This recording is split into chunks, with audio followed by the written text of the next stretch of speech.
Coffee and Cream on Hail Varsity Radio with Andrew Rogers and Damon Benning. You know, after having been the two guards, but it certainly has paid dividends for St. John's of late. Mitchell, Sherry, look at Kaluma again. Dagger. And the bounce to Tominaga, the cutter, corrals it, and gets two on the board. Those two are in some kind of rhythm right now. Walker, the Euro step to the rim, and the first Nebraska field goal. Hoiberg, open for three. For the coach's son, huge shot. Now Walker on the attack to the rim for tie. And Young's got to be in the gap there, but a heck of a play from Derek Walker. It'll be Hart inbound for Maryland. And Hoiberg with a steal. The coach's son with a three-point lead. Coming up with the huge steal. Timed it up perfectly. Lays it in. Amazing. Huskers win it. 70-66. Nebraska. And even 500 on the year. Good morning, everybody. Coffee and Cream in the morning on Hail Varsity Radio, powered by Currency. Happy President's Day to all of those who celebrate, or if you're just excited about having a day off today. I think that's at least the majority of the kids in school, the workforce, whatever you're doing today on Monday. You're like, man, I have a 3-day weekend. Yeah. This is great. Go Presidents. Right? Go Presidents. Thank you for today's off. Ruru Jackson. Oh, Georgie Washington. Oh, baby. Oh, Some of that Ruru Johnson. O-O-W. Yeah. Dwight D. Eisenhower. Woo-wee. Name all. Okay. Question for you. Uh-oh. How many presidents have there been in history? 39. I'm going to take the over. Oh yeah, that's true because your boy was 45, right? So let's go with 46. Who's my boy? Wasn't the Donald? What was his tag on people had on the license plates? 44 or 45? I think so. There's been 46. 46 is correct. Thank nice you. Work. Nice Do you like work. how I kind of work backwards? You know what? Isn't it funny though how if it weren't for a certain tag, Yeah, I wouldn't know because before you said that, I don't think I would have gotten it. Yeah, right. and I just pulled 39 out of my rear end because you asked me so fast. But yeah, just work a little bit. You know how my brain works. But I think that's the majority of people out there, Yeah. unless you're a history buff or you just know more than DB and I, which is probably true in both regards. Good chance that's going to be a Yeah. thing. This Mhm. and thing, chicken, wang. How was your weekend? Weekend. I'm sure it wasn't busy at all. Nothing happened. It's very busy. Very, very busy.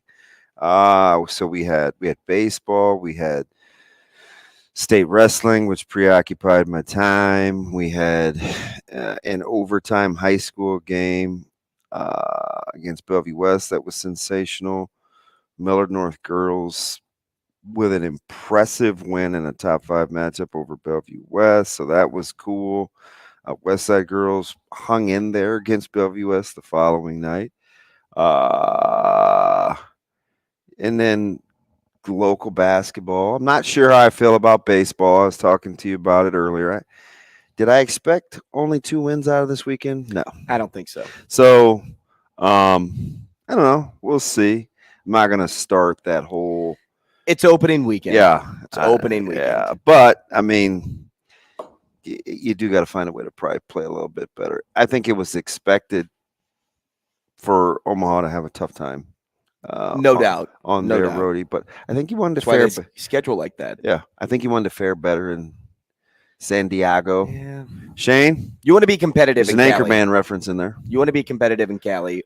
One team was game 3 for Omaha. I mean, 8-1 isn't the end of the world. But you're going with to say how those game first 3 two- for Nebraska getting up. I'm sorry, 8-2. game 3. Excuse me. 8-2. Right. Well, yeah, and game 3 for Nebraska. I mean, we compare a lot to football on this show, whether it's blowing fourth quarter leads a good amount last year. I mean, it can be the same in regards to this game. There are 3 out of the last 4 games you had held teams scoreless at the half in football, Mm-hmm. and only won one of those games. Right. And so to maybe tie something together with baseball here.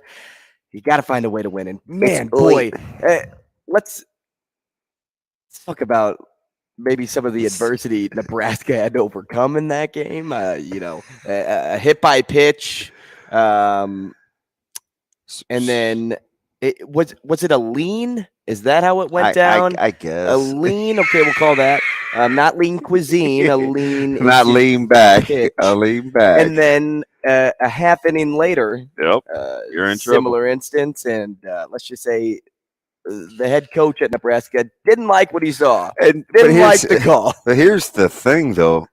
At that point, and I'm sure, when he talks about it, there's a certain level of frustration that has to do with some other things that help all of that bubble over. Because I think in the back of his mind, that staff, you don't expect yourself to be in that situation either. So, like you're extra, and you're frustrated because your 6-run lead, started to get. Yeah, they scored the on. first 4 innings.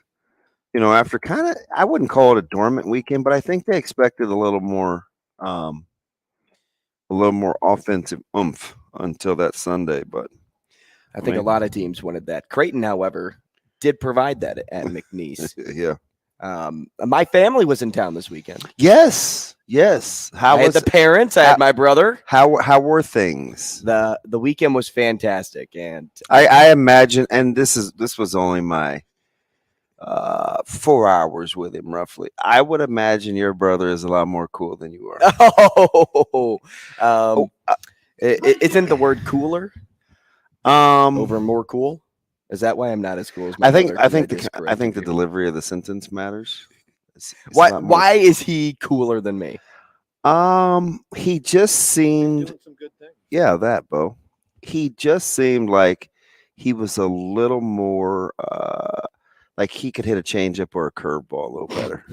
He played tennis. You know what I mean? Like he doesn't mind a little. Wow, I would not have guessed that. Dad played tennis. That I knew. I would not have guessed that. He did his senior year. Looked like a big, strong guy. He played baseball his senior year. So, well, he has that swing. Mm-hmm. That's my. Yeah, nice. Hey, what do you Wii tennis? Yes. Actually, that was my whip and my nay. Oh, we had a play. Well, I won't say. Well, what is this? One of our signals is. That's what it looks like, and so our offensive coordinator, coach our quarterbacks, coach level, when he signals it in, he'd always give it a little extra wiggle, so we would act like he was dancing. But anyway, I rapidly go down that little bunny hole. But he seems like a little more go with the flow than me. Ouch. Is that not true? Is that inaccurate? I feel like I'm go with the flow. He's go with the flow for sure. No, it's varying degrees. It's not if you are or you aren't. Gosh, you sound like Jay. I didn't say you were or weren't. I said he seems more go with the flow. Is that true? Yeah. Okay. Sure. Not that you're not. Not that you're not. 100%. Yeah. He's kind of loosey, goosey. And I saw him stir his coffee. I think and it changed color, so I think he had some cream in there. I think independency did that to me. Yeah, because you've been on your own. Yeah. Yeah. I think my go away from that so-called statement of being go with the flow, because now it's like, how much can I go with the flow? Now I have to micromanage so many different things just to be an adult. You're adulting. Not to say that living at home is an issue at all, but when you put on those stressors, takes away some things. But no, they were in town. Did you take? So I know when you went down the state, you went by yourself. They didn't go with you over the weekend, right? No. To watch any wrestling? No. Did they take in the scenery? Little bit. So after we got out of the show on Friday, Joe and I played a little golf at the simulator. Did a few activities in the evening, and then my parents came down on Saturday, and we went to my hidden gem in town. You know the hidden gem in town. Okay. The local spot. And then after, did you quintuple the attendance, or was it busy? We did, but after church, it started to flow. Like people were Dude, you're heading just in. like chilling on a Sunday, getting it in. No, this was Saturday night. Okay, so Saturday after night. church, after Yeah. mass. Yeah, Gotcha. yeah. Oh man, could you imagine Sunday morning? Well, Oh, listen, bro, let me I don't tell know you. where the mimosa's flowing. That is true. That is true. So then we came over to Hale Varsity Club, and they wanted to have like the full experience of what Hale Varsity Club had to offer. So we started with the charcuterie board, which is the giant pretzel. We got the cheese curds, corn nuggets, and onion rings, which let's give credit to that kitchen staff because they were slammed. Dude, Completely. don't I tell you about their slammed. Saturday nights? Oh my! I always tell a goodness. story it's wild, right? Because 3 of the last 4, like I've gotten to goes, and so I'll stop in, and it's funny. circus. So the parking lot was packed. I dropped Ashley off. I said, "Hey, run inside, see how long like the wait time is for a table." Because I didn't call ahead or anything. We found a parking spot, and Ashley calls me as I'm still in the car, and she's like, "Hey, they said it's going to be about 30 minutes." And you know me, out of all things to say next, I go, It ain't gonna be 30 minutes. I go, they can't find a table for the guy that works here. You probably did Sure too. did. Sure Throwing all 141 pounds of your weight around. Oh yeah, and I'm like, well, if you had Ashley's, we have an extra 125. I'll take the under. No joke, 2 minutes later, there was a table that opened up. I think it was coincidence, but I'm going to say it was me. It was your stroke. It was me. So did they have, what did they have on? Because there was a ton going on. Was one of the TVs on state wrestling? No. Interesting. Was one of the TVs, Creighton was on the big screen. Yep. Okay, so we knew that. What else was on? What were they splitting time with? Man, my eyes were just on Creighton. And when I'm with my family, I don't want to, because I don't get a lot of those interactions. So I hear you. I wanted to make sure that I wasn't like, oh, I got to watch this game. I'm like, I'm going to watch this game later. Okay. Yeah, I got you. So I had a couple of things in the library. Yeah. There were a ton in my library on Sunday night. But my dad, leave it to my dad. So we're looking at the menu, what to order. And he's like, I think I'm going to get the Benning burger. And I'm like, oh, no kidding. WWBD. Yeah, that's my guy. This is literally what Barry would do. Get Damon Benning's. How was it? burger. It looked fantastic. He finished the whole thing. Yeah, I've had And it about he 17 left. times. He walked out of this place and goes, I shouldn't have eaten that whole burger. He's like, my stomach hurts. Yeah, there's a lot of food on there, Dad. Yeah, That sounds familiar. That burger, yeah. And Like me every day when I sit down to eat. and he's not a tall guy, according to old Ruru over All here. 5'9" of them. And he would dwarf you, Shane. No pun intended. Oh, ouch.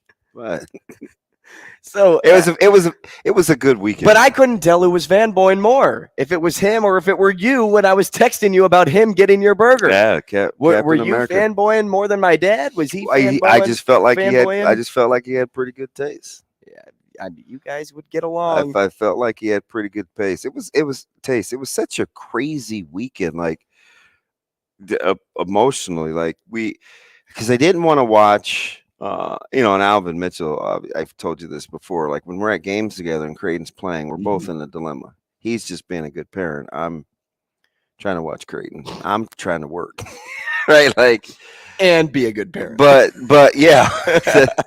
Oh, by the way, but there was so much going on because they had a 5:15 tip on Saturday, and I wanted to watch the initial finals that were starting in state wrestling too. So I kid you not, sitting in the corner where we always sit, there's 3 different people that have state wrestling on the 4-way on their monitors. So I just put my phone down and we're sneaking peeks because one of the moms, her son Sawyer, wrestles. He's a little guy. He's a first grader, but I think he could be really good. And so his mom had wrestling on. So our offensive coordinator had wrestling on his phone, and we're like, shoot, no need to watch this little 2-incher. Let's get on the monitor, right? So we were totally, unlike you, distracted trying to multitask, doing 15 things. And you have to get Nebraska Public Media on like YouTube, like you better put that in your library Mm-hmm. because you're not finding those broadcasts again unless you order the DVD. So they make sure you get one shot at it, Mm-hmm. or you're ordering the DVD. And how many people have DVD players? Hey, so I got 2 from the state championship. I have no idea how I'm going to watch them. I got to find an old computer or something. You can get an adapter for your computer. Can I? Well, Yeah. thanks for looking out. Yeah. Do you know that I just found that there's a DVD player in my car and it's in the glove box? I had no idea. A literal DVD player? Yeah, no idea. Like a portable one? Just like one that flips like up? you put it in. It's like in the thing. So do you have a... No, that's the thing. You have to get a monitor from somewhere. I guess it's an addition to. Why would they give you I the don't player know. and not the monitor? I don't know. Are you sure the monitor doesn't come out from somewhere? Comes Well, up from the floor. that would be interesting. Right. There's a lot of things I don't know. Apparently, my Yeah. vehicle too. But it was a great weekend. And then I felt like a bad parent again yesterday because my little guy had 2 games, but I wanted to watch Nebraska's duels, Mm-hmm. and then Nebraska basketball was getting ready to tip off. So I was the guy that walked next door and asked to change the television.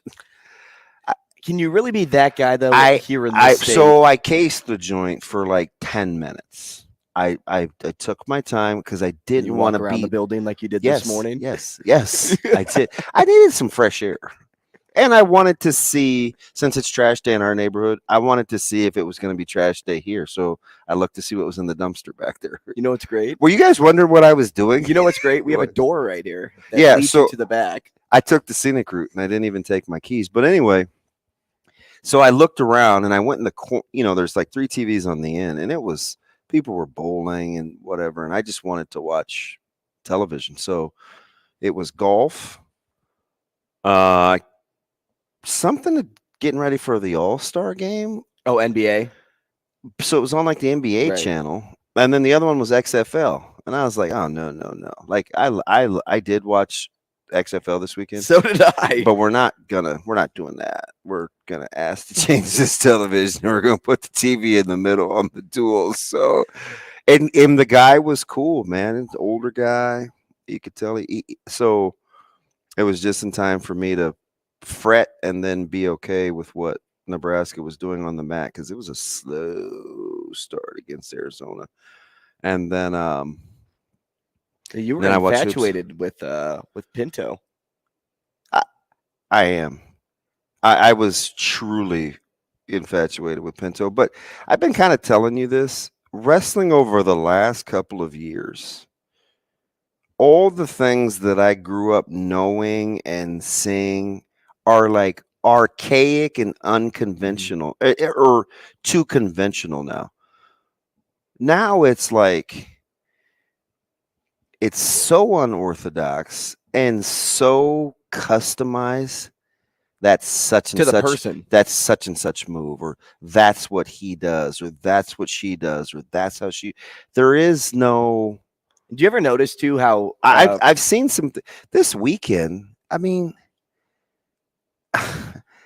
just at the high school level, like you see moves that I'm not used to seeing. because you see him in college? That's what I was going to say. Do you ever notice the trickle down effect Yeah. from what Oh, you yeah. see in Oh, yeah. college and then what you saw at the state tournament this weekend? And you see a lot of youth meets, right? Because Bud's son wrestles, and I was telling you about Sawyer. I wanted to go see him the other day out at Iowa Western, and you see the trickle down effect. Some of these clubs, it's like, I wonder what my dad would see on www.don do. What would WWD do? DD. Because I think not only would he be floored at how far women's wrestling has come, that it's a thing now, I think some of the moves and the risk taking because of the athleticism, he'd be like, whoa. Yeah, because it's not very conservative anymore. Listen, but I was infatuated with Pinto because he did it from. So it's not just the move that he pulled off, how he pulled it off. It's how his body moved. It's how his body moved. And the strength that it takes from the flat back position to roll your hips without really bringing your feet with you to be strong enough in your upper body to control your opponent. I'd venture to say core too. It was, I just was like, I got to see that again. So then I was looking for videos online, and I cropped every last one of them. I'm stopping that thing by the millisecond to get the picture that And then I you're wanted. walking up to the TV. No, that was basketball. Oh. I did have to go close. I'm sure people were looking at me like, and I didn't say a word. My old neighbors were in there because their son played. And so I talked to them for like 4 minutes. But other than that, I didn't talk to a soul. Not one person in there other than the guy that I asked Sometimes to change that's the television. okay. I told you I did that last week. Well, I felt so bad because there's so many TVs. He had to get the remote just right. So he was putting it at like just the right angle behind the TV to not to change the other TVs. Is he standing on one? And he foot had and to holding find the right antennas? remote too. And I was like, oh my God, I'm only going to be in here. I'm just killing time in between these two games. I feel a little high maintenance. So then I was overly nice to him because I felt bad. But yeah, man, it was a packed weekend. Packed. Jam-packed. And I was I don't know, man. There's just a lot going on. Got, my buddy's son's got a chance to be a 4-time state champ. He's halfway there. We saw Lordson in an amazing match. We'll talk to Nick Rubek, and he's last. Shane, is he 940? He is at 945. That is correct. That is correct. We got to catch up on hoops. Nebraska offering 8th graders that I've seen his whole life. So I know I know the family. Can you imagine showing up at school tomorrow and in your Nebraska hoodie or whatever? I don't know. Is it a private? No, it's public school. Right? Yeah, it's public. He's at a public school. And you just show up and you're like, yeah, that was me. Yeah, Nebraska offers Torrey Pittman. But you give donuts? Like, do you bring in like red sprinkled donuts? I mean, he's been the man literally for a long time, so I'm sure he's used to it. He's a big, strong, physically mature kid. I don't know what the ceiling is. I just know. Well, if you're getting offered in 8th grade, Yeah. it's looking like the ceiling's pretty high. That's some Fournette type stuff. He's a man child out there. And I was surprised a little bit. I wasn't surprised, but because I showed you the video early of Coach Rule, and I said, yeah, what do you see in this, the sled picture? Mm-hmm. I didn't think it was going to be controversial, but of course, Nebraskans make it a controversy, man. Listen, I'm not here to tell you how to be a fan, but feel free to not have to critique everything. Right. Like, can't people just like do their thing and you're like, hey, Have man, some good. fun. Hey, man, good on you. You know what I mean? Because I do think there's something, and I'm dead serious. Like, I do think there's something to conditioning your body to handle the elements. I do. In this state in particular. Like, there's just something to be said for. We didn't. My previous stop was the same way with Coach Martin. When we're outside, we're outside. And we know that if you want to play in November, you need to be able to play outside. And at some point, you got to condition yourself for the elements. But Nebraska couldn't even pull that off without people critiquing it. Oh, as TB said, lots happening or did happen this weekend. I mean, the Daytona 500 took place. Did that kind of fall under people's radar? I don't know. Dude, I didn't know Lightning McQueen had lost 199 starts before he won that one. Wow. That happens. The Genesis was not a very good Invitational race. was something too, and we'll get into a talking point there as well. Plenty more to get to. Stick Ronald, stay right there.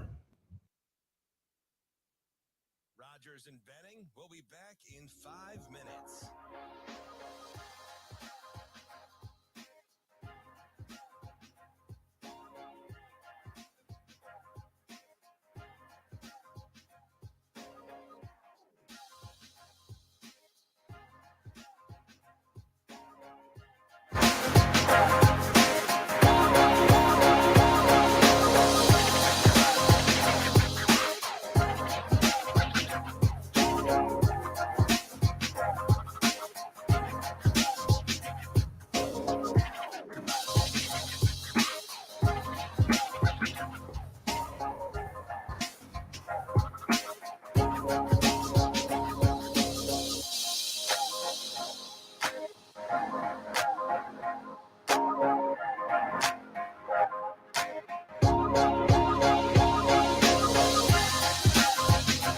Rogers and Benning will be back in 4 minutes.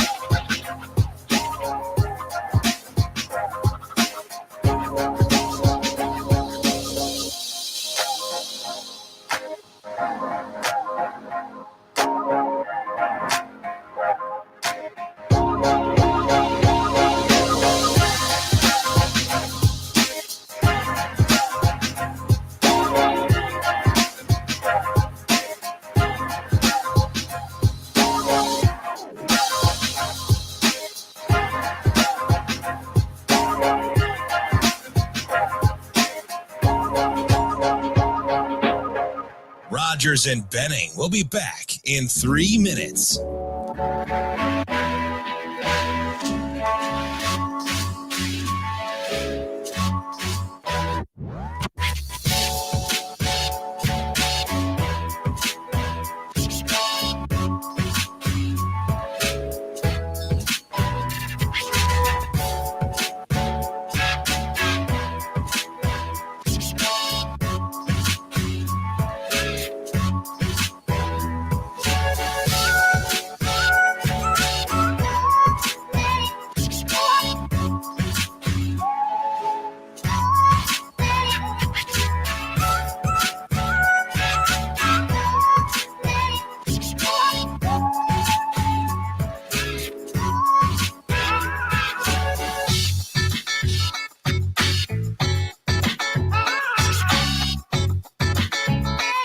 Rogers and Benning will be back in 2 minutes.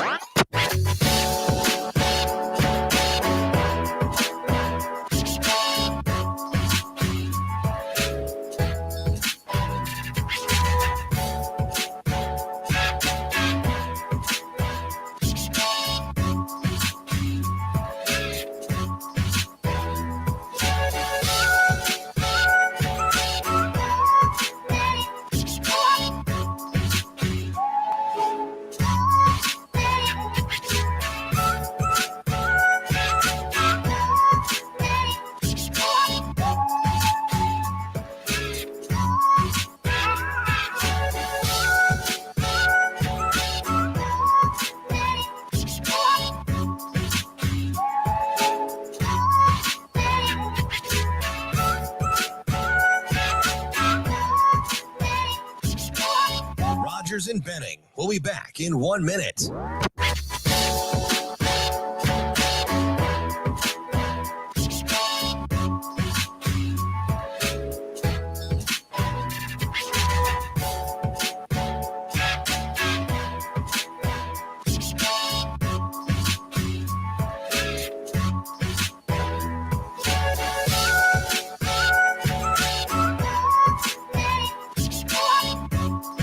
Rogers and Benning will be back in 30 seconds.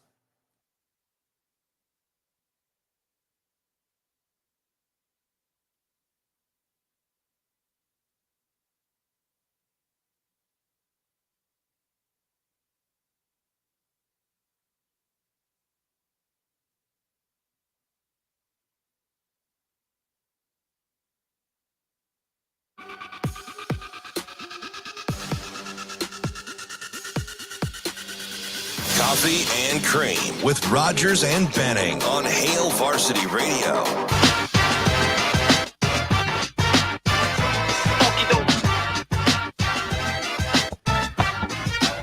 Hey, welcome back to the show, 888-638-4876. If you'd like to get involved, it's Coffee and Cream in the Morning on Hail Varsity Radio, powered by Currency, 590 ESPN Omaha.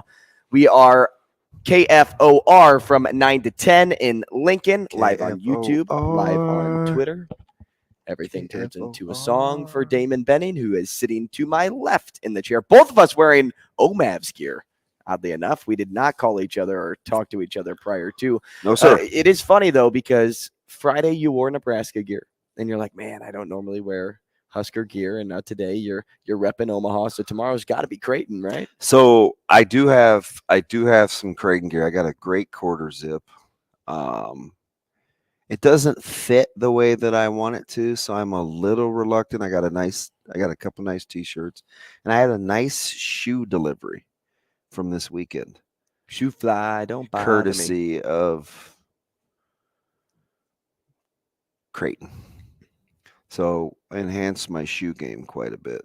I don't know like what I'm going to wear them with, but Are they fire? They're probably fire. unreal. Unreal. Unreal. like Like the best pie he's ever eaten. Yeah. Unreal. It probably wouldn't be a pie though. It'd have to be like a steak or lamb chops or something like that. It was just an example, but okay. Maybe Keisei Tominaga. Maybe Derek Walker. Yeah, Maybe those uniforms. That's one heck of a pie. Let me So tell you. I asked last year and I can't remember what my answer was, but are they auctioning those off, do you think? Or what are Those they jerseys doing or with those shoes? jerseys? They should. It would be a shame if they just packed them in a closet. And waited till next February? Right. Yeah, I'm with you. But can you imagine what you can get for something like No, that? Especially now at this stage. the- Think about the marketing move. With how successful this team has been in this month and the back end of last, you could get a lot of money for those jerseys right now. So I was Sell them now. I was leaving basketball yesterday, and another guy was watching, and he basically was like, "Man, can you imagine if they had just 2 more wins? We'd be talking about should they get in." And I, in my head, you know me, Mister Pragmatic, I was like, I don't know about 2, but I get the point, right? Why not? But be honest, when Maryland went on the run and they took the lead, what was it, like 42-34, something like that. They go up 6 or 7. It's always how it goes, right? Were you like, man, they just blew that lead. This is a heck of a Well, run. I thought that This when is it was like NC State, 15-3. North Carolina. They're going to kick them off the bubble Right. with that run. And Nebraska was just having none of it. They have fight, man. And I don't. It's weird how they do it because you only turn Maryland. They turned them over 12 times. They shot like they were terrible shooting the basketball, and they just found a way to win. Like it again, a perfect illustration of why you don't just look at the box score. If you see that Nebraska only made 3 threes, 18.8%, and Keisei Tominaga was your leading scorer. There's Tominaga. You probably think, oh man, Nebraska, they didn't win. Well, Walker actually dropped 23. Yeah, and that's what I'm saying is when the player that has been the hottest player for you, right, and you have kind of made Wilcher had gotten it going shooting the basketball. If you look and you see only 3 of 16 from 3, you don't think Nebraska won. No, let alone in overtime. And that's the second gritty OT performance in 10 days where you're like, we may have something here. I may side with your guy too, who said, "Hey, 2 more wins, we may be talking about something special." So 2 more wins would put them at 16-12, right? Because they're 500 right now, and Sam McKewon is safe as a kitten. 16-14. No, 2 more wins with the schedule that they played, so it still has to be of the 28 games. So I'm just saying 16-12. I'm with you. But I still think you're right. 16-14, you're for sure having a conversation. 16-12, you're for sure having. When you talk about hot teams that play spoiler, which is what this team's doing right now. John Rothstein said it. I know you guys aren't the biggest Rothstein. I like Rothstein. I think the fans.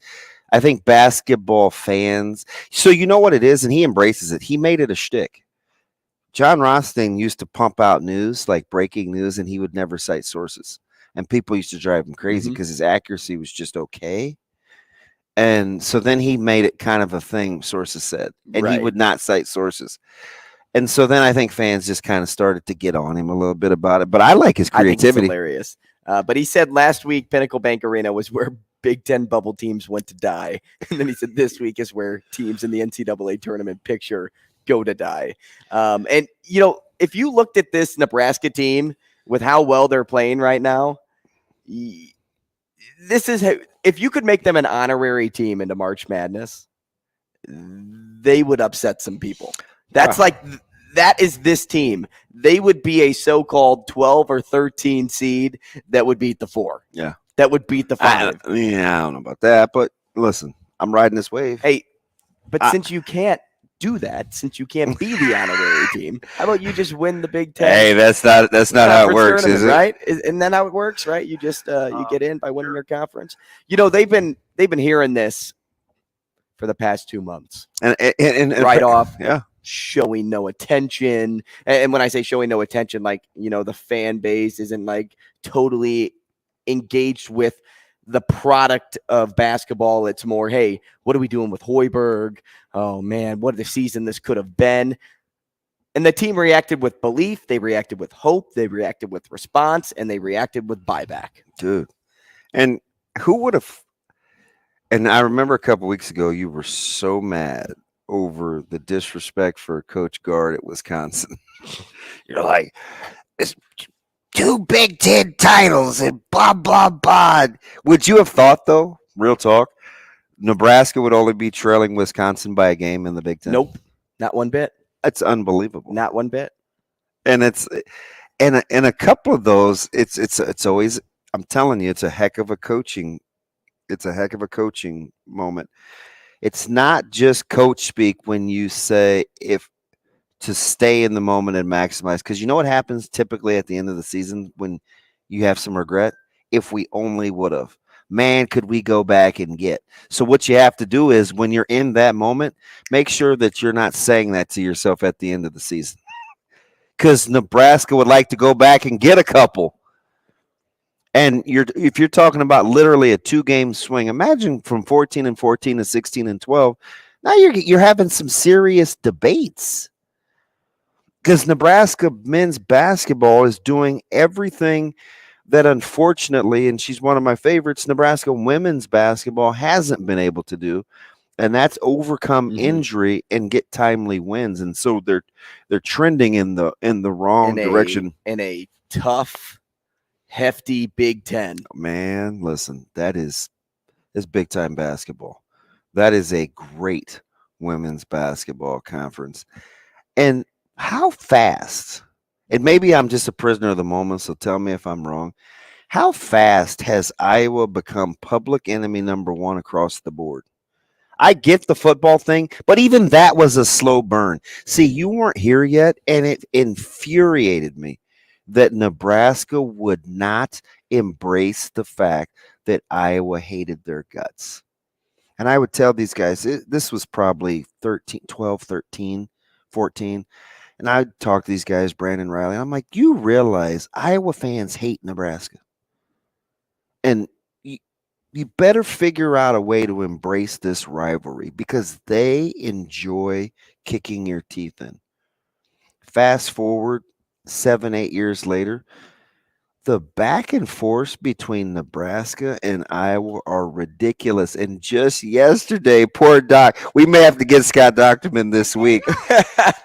Kind of an innocuous tweet. Hey, Caitlin Clark's on the road. Nebraska fans travel 8,900 more than their normal attendance. And boom, Nebraska fans clap back. Hey, we've been pointing this game all year. This was the big game. Don't get it twisted. It's not just about Caitlin. I'm like, this is genuine. Do you still think that she won't be Player of the Year? I don't know. It's going to be close. She's winning Player of the Year. Bro, you got a supernova, though. And her stats, they're on par. The problem with Caitlin, the problem with trying to dethrone Caitlin Clark, she's got a national audience. That's what it is. The popularity status of Caitlin Clark is going to win that award. And she plays in a better conference. Dude, the logo, though. Just pulling up from the logo because she can. Oh, how about how she taunts the fan base though? Yeah, she's running into the corner. She embraces the rivalry. Yeah. Random Mike, hang out on the line. We'll get to you next. Rogers and Benning will be back in 4 minutes.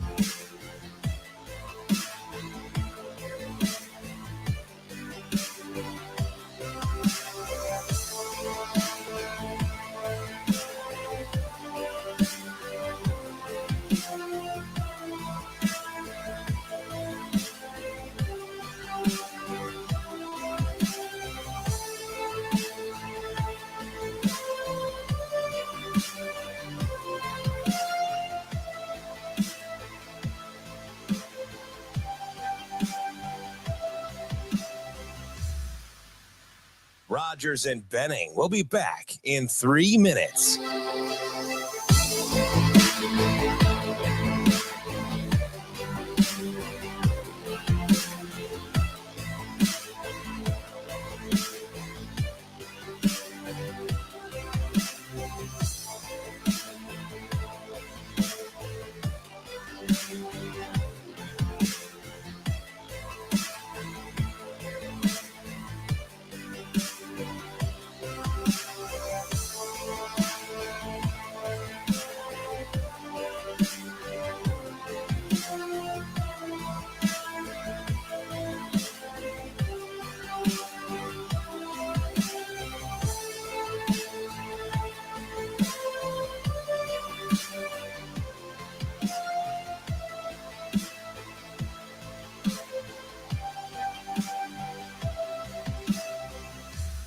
Rogers and Benning will be back in 2 minutes.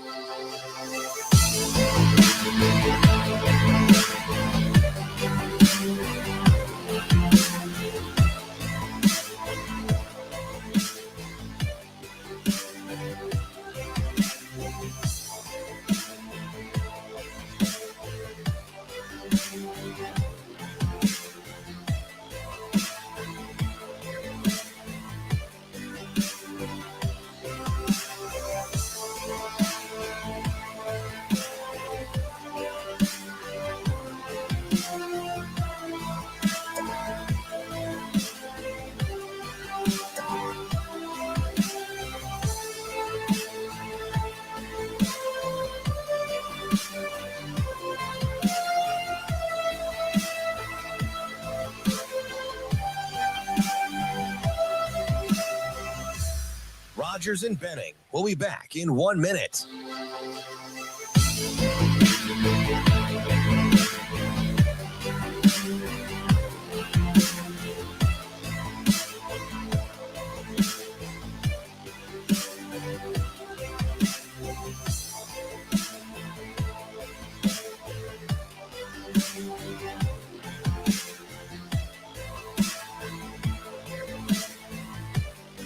Rogers and Benning will be back in 30 seconds. Breesel working against Young. Drives all the way end to end. Count it!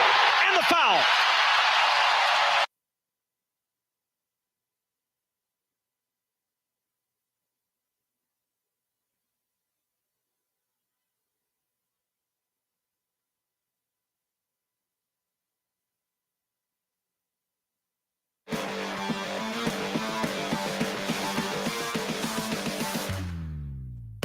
Coffee and Cream with Rogers and Benning on Hail Varsity Radio.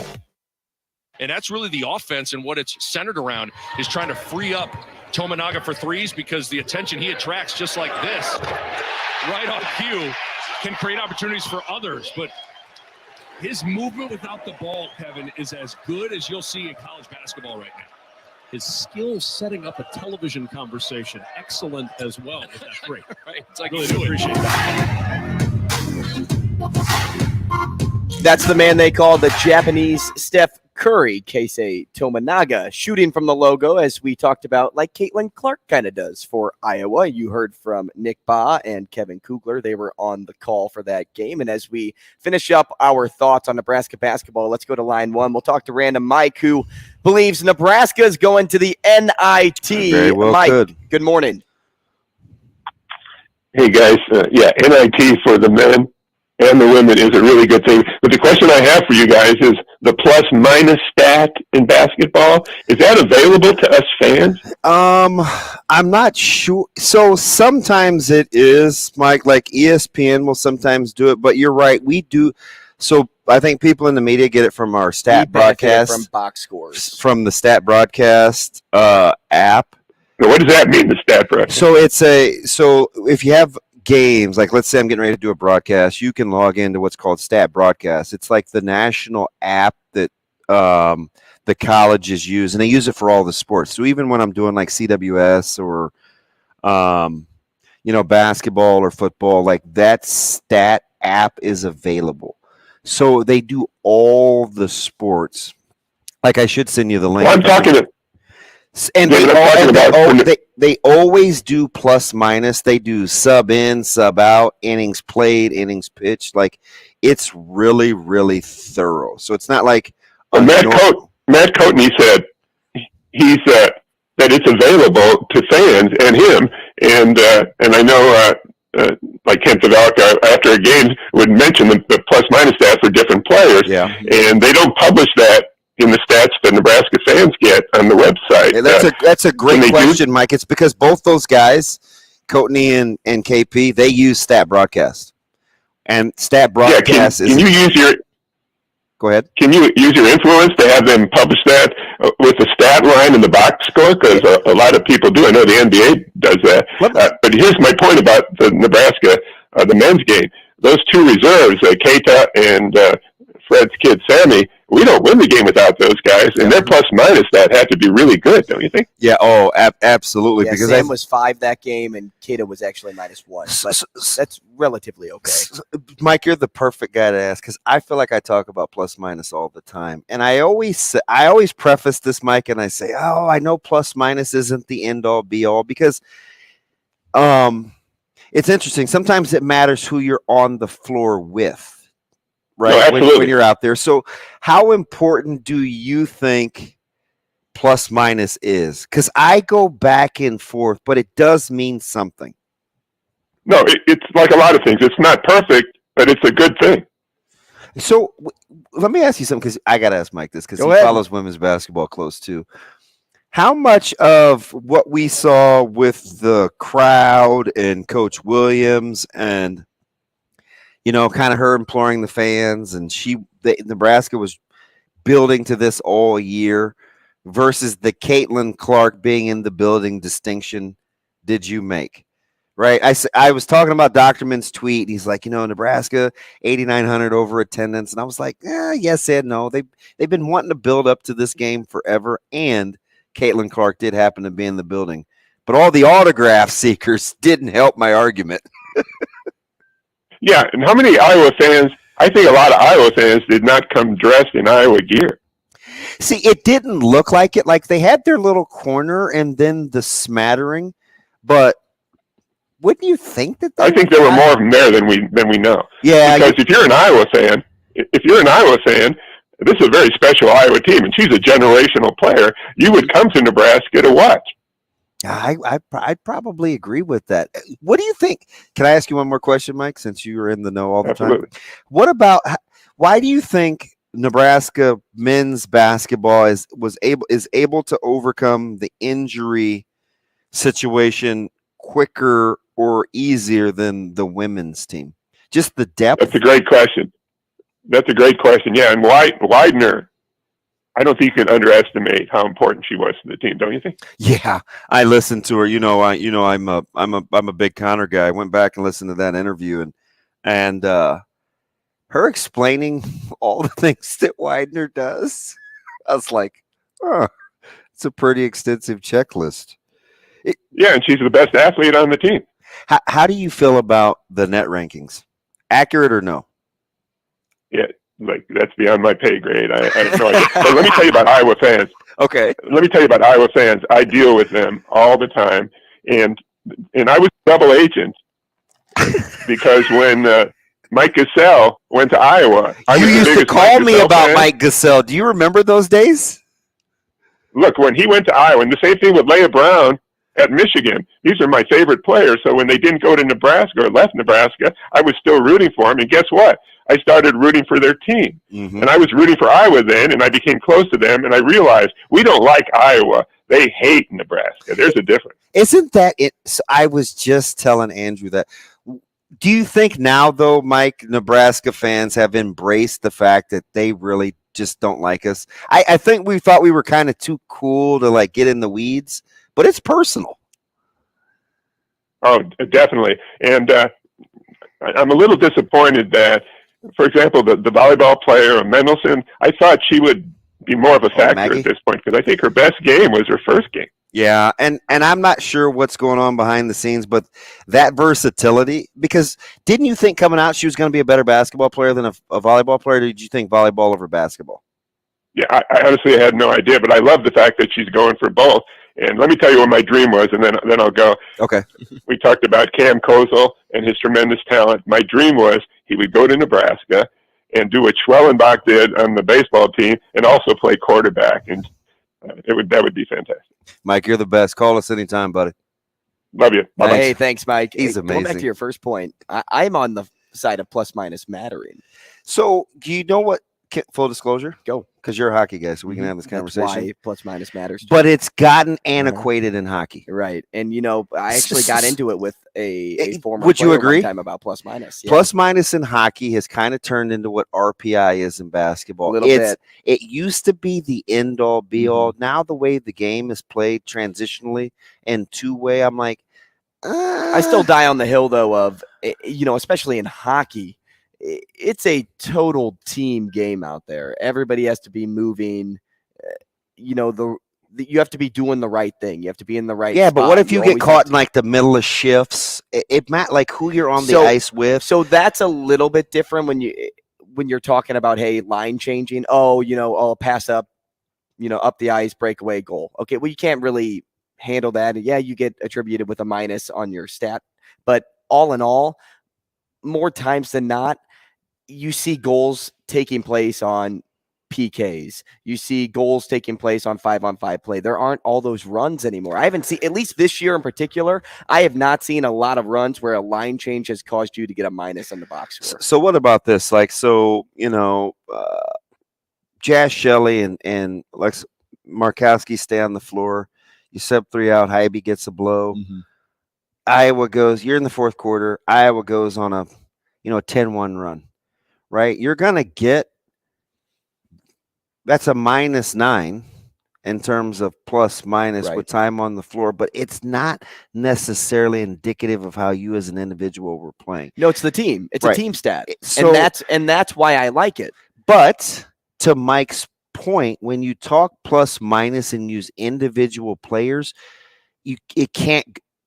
it can go both ways, but you have to get inside the numbers, because what you're saying is actually what I'm arguing the other way when you want to validate just one guy. Right. I'm with you. Or gal. Yeah, I'm with you. Because it's hard to figure. But it also shows how that one player plays with the team on the floor. Yeah, well, so I was, for instance, I'm an NBA guy, right? Always in the NBA, second group comes in, one starter stays on the floor. The other night, it was LeBron.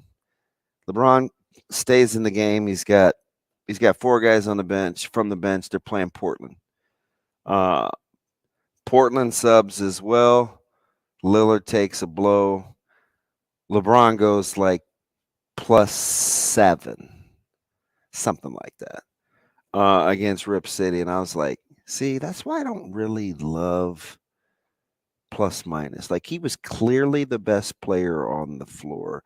He's playing against the second unit from Portland, and he's the beneficiary of just a fortuitous situation. Now, that's an isolated example, but it happens all the time. I used to always watch it early on with Sharif, because defensively he found a way to change the game. There's a couple guys on the high school level where I'll be talking to guys and I'll say, you know what? He can't guard anybody, so he'll never have a good plus minus. So I'll say that in passing, knowing that it has value. I just don't know to what degree. you know, I know it matters because I watched a guy go to the bench in a high school game this weekend, and the opposing team went on an 11-1 run. There's still 4 of the starters out on the floor, but they closed the half with an 11-1 run. Well, if you pull Kalkbrenner off the floor for Creighton, that's how many times does a team go on a run down low? So I had a fantastic conversation with one of the guys that runs a couple of facilities this weekend, and we were talking about Kalkbrenner, and he was asking me about him coming back and kind of what I thought and his importance, and I was like, oh my God, I think I'm talking to Andrew Rogers. I seriously think I'm talking. Were you just talking to Andrew? Is he here? Dude, you guys sounded the exact. He said, "When you talk about what he means on the court on both ends," I said, "Oh my God, it's Andrew! It's Andrew Rogers." Hey, lots still to come. But up next, we're talking to Sam McKewon from the Omaha World-Herald. He's on deck. Rogers and Benning will be back in 4 minutes.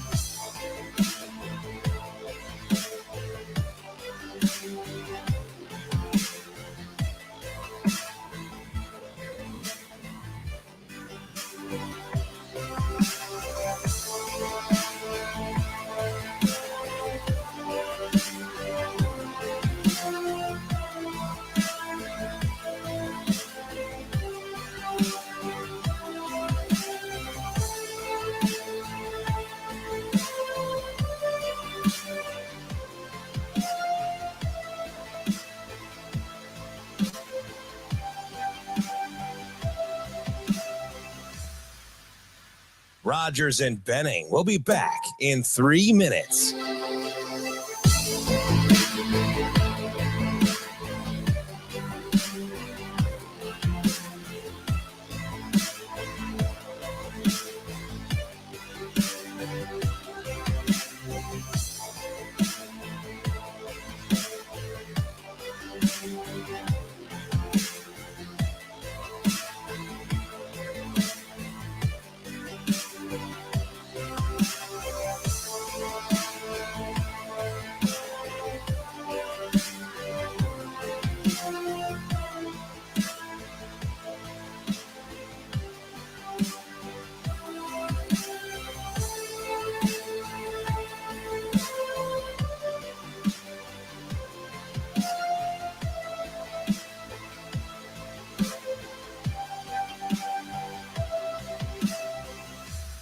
Rogers and Benning will be back in 2 minutes.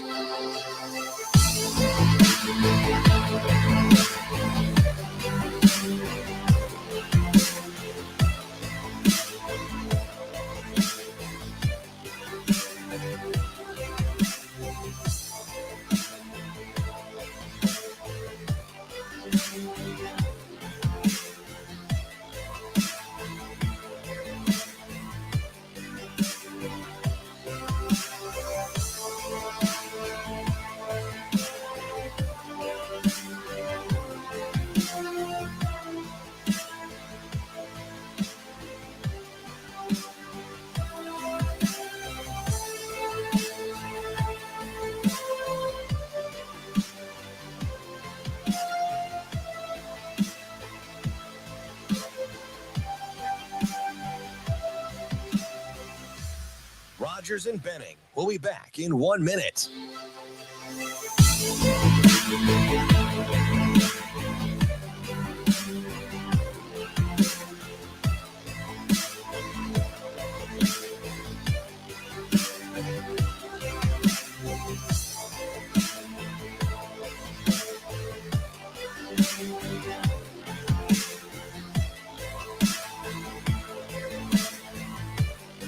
Rogers and Benning will be back in 30 seconds.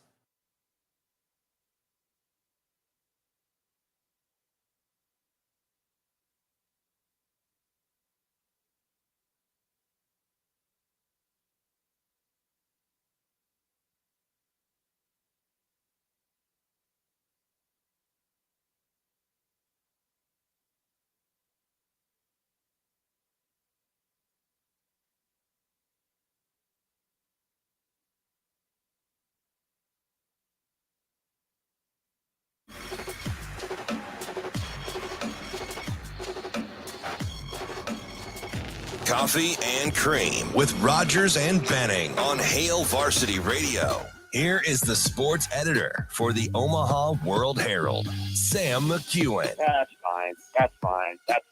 Sam McKewon. We're gonna throw the ball, and you just stand back there and throw it where you want to go. And that kind of thing. Sam McKewon. Are you guys going? Sure. Now, Sam McKewon. Top of the hour here on Coffee and Cream in the Morning on Hail Varsity Radio, powered by Currency, alongside Damon Benning, Andrew Rogers. Happy to have you with us on this President's Day, and happy to have Sam McKewon on, as we do every Monday. He is the sports editor and Nebraska columnist for the Omaha World-Herald and Husker Extra. Sam, good morning. Hey, good morning. How are you? Good, Sam. We are good feeling morning. good on this Monday morning, or at least I think we are. Yeah, feeling good. Sam, busy weekend just all around. What got your attention most from this weekend? Oh, last night. That was a lot of fun for people who were there, including me. I think that was a big win for Nebraska. I thought that one and the Michigan State one were going to be tough, and they were able to pick that one up last night. I think they played really hard down the stretch, and I think the crowd got to Maryland a little bit. It was a great crowd, and so yeah, absolutely, that was the moment that I think was memorable from the weekend, and it's fun to have a team winning some games. That's not something that Nebraska athletics has consistently done in the new year, and so it's a surprise that it's the men's basketball team, and it's a pleasant one. Hey, Sam, I know, listen, I don't need to further validate the excellence that you've done at your job, but again, a couple weeks ago, you did say 14 was the number, and I said 14 and 16, that would be amazing. Sam, they're currently 14 and 14 with a few to go. Mm-hmm. They exceed what I thought at the time was lofty, as I do think a lot of our listeners did when you calmly said it. So given that, even you have to be the surprised that they're at 14 with some room to go. I am. Yeah. I thought they would lose yesterday. I did. I think Maryland's a tough matchup for some of the reasons that materialized during the game. But Nebraska played really well. I mean, they played great defense in the first half. I think Maryland was a little hesitant or confused. I'm not sure what was going on in the first half of that game, but when they kind of caught, fire, and then they had that run, I'm like, well, this is probably it. This is a game where Nebraska falls, 4 to 6 points short, plays hard but doesn't win. But at the end of the game, Nebraska found a way. They rallied. They made a couple of plays late. Walker got to the hoop, and Maryland settled for a bad shot at the end. I'm not sure why they did, but they did. And then in overtime, once Casey hit that three, I thought it was going to be really hard for Nebraska to lose.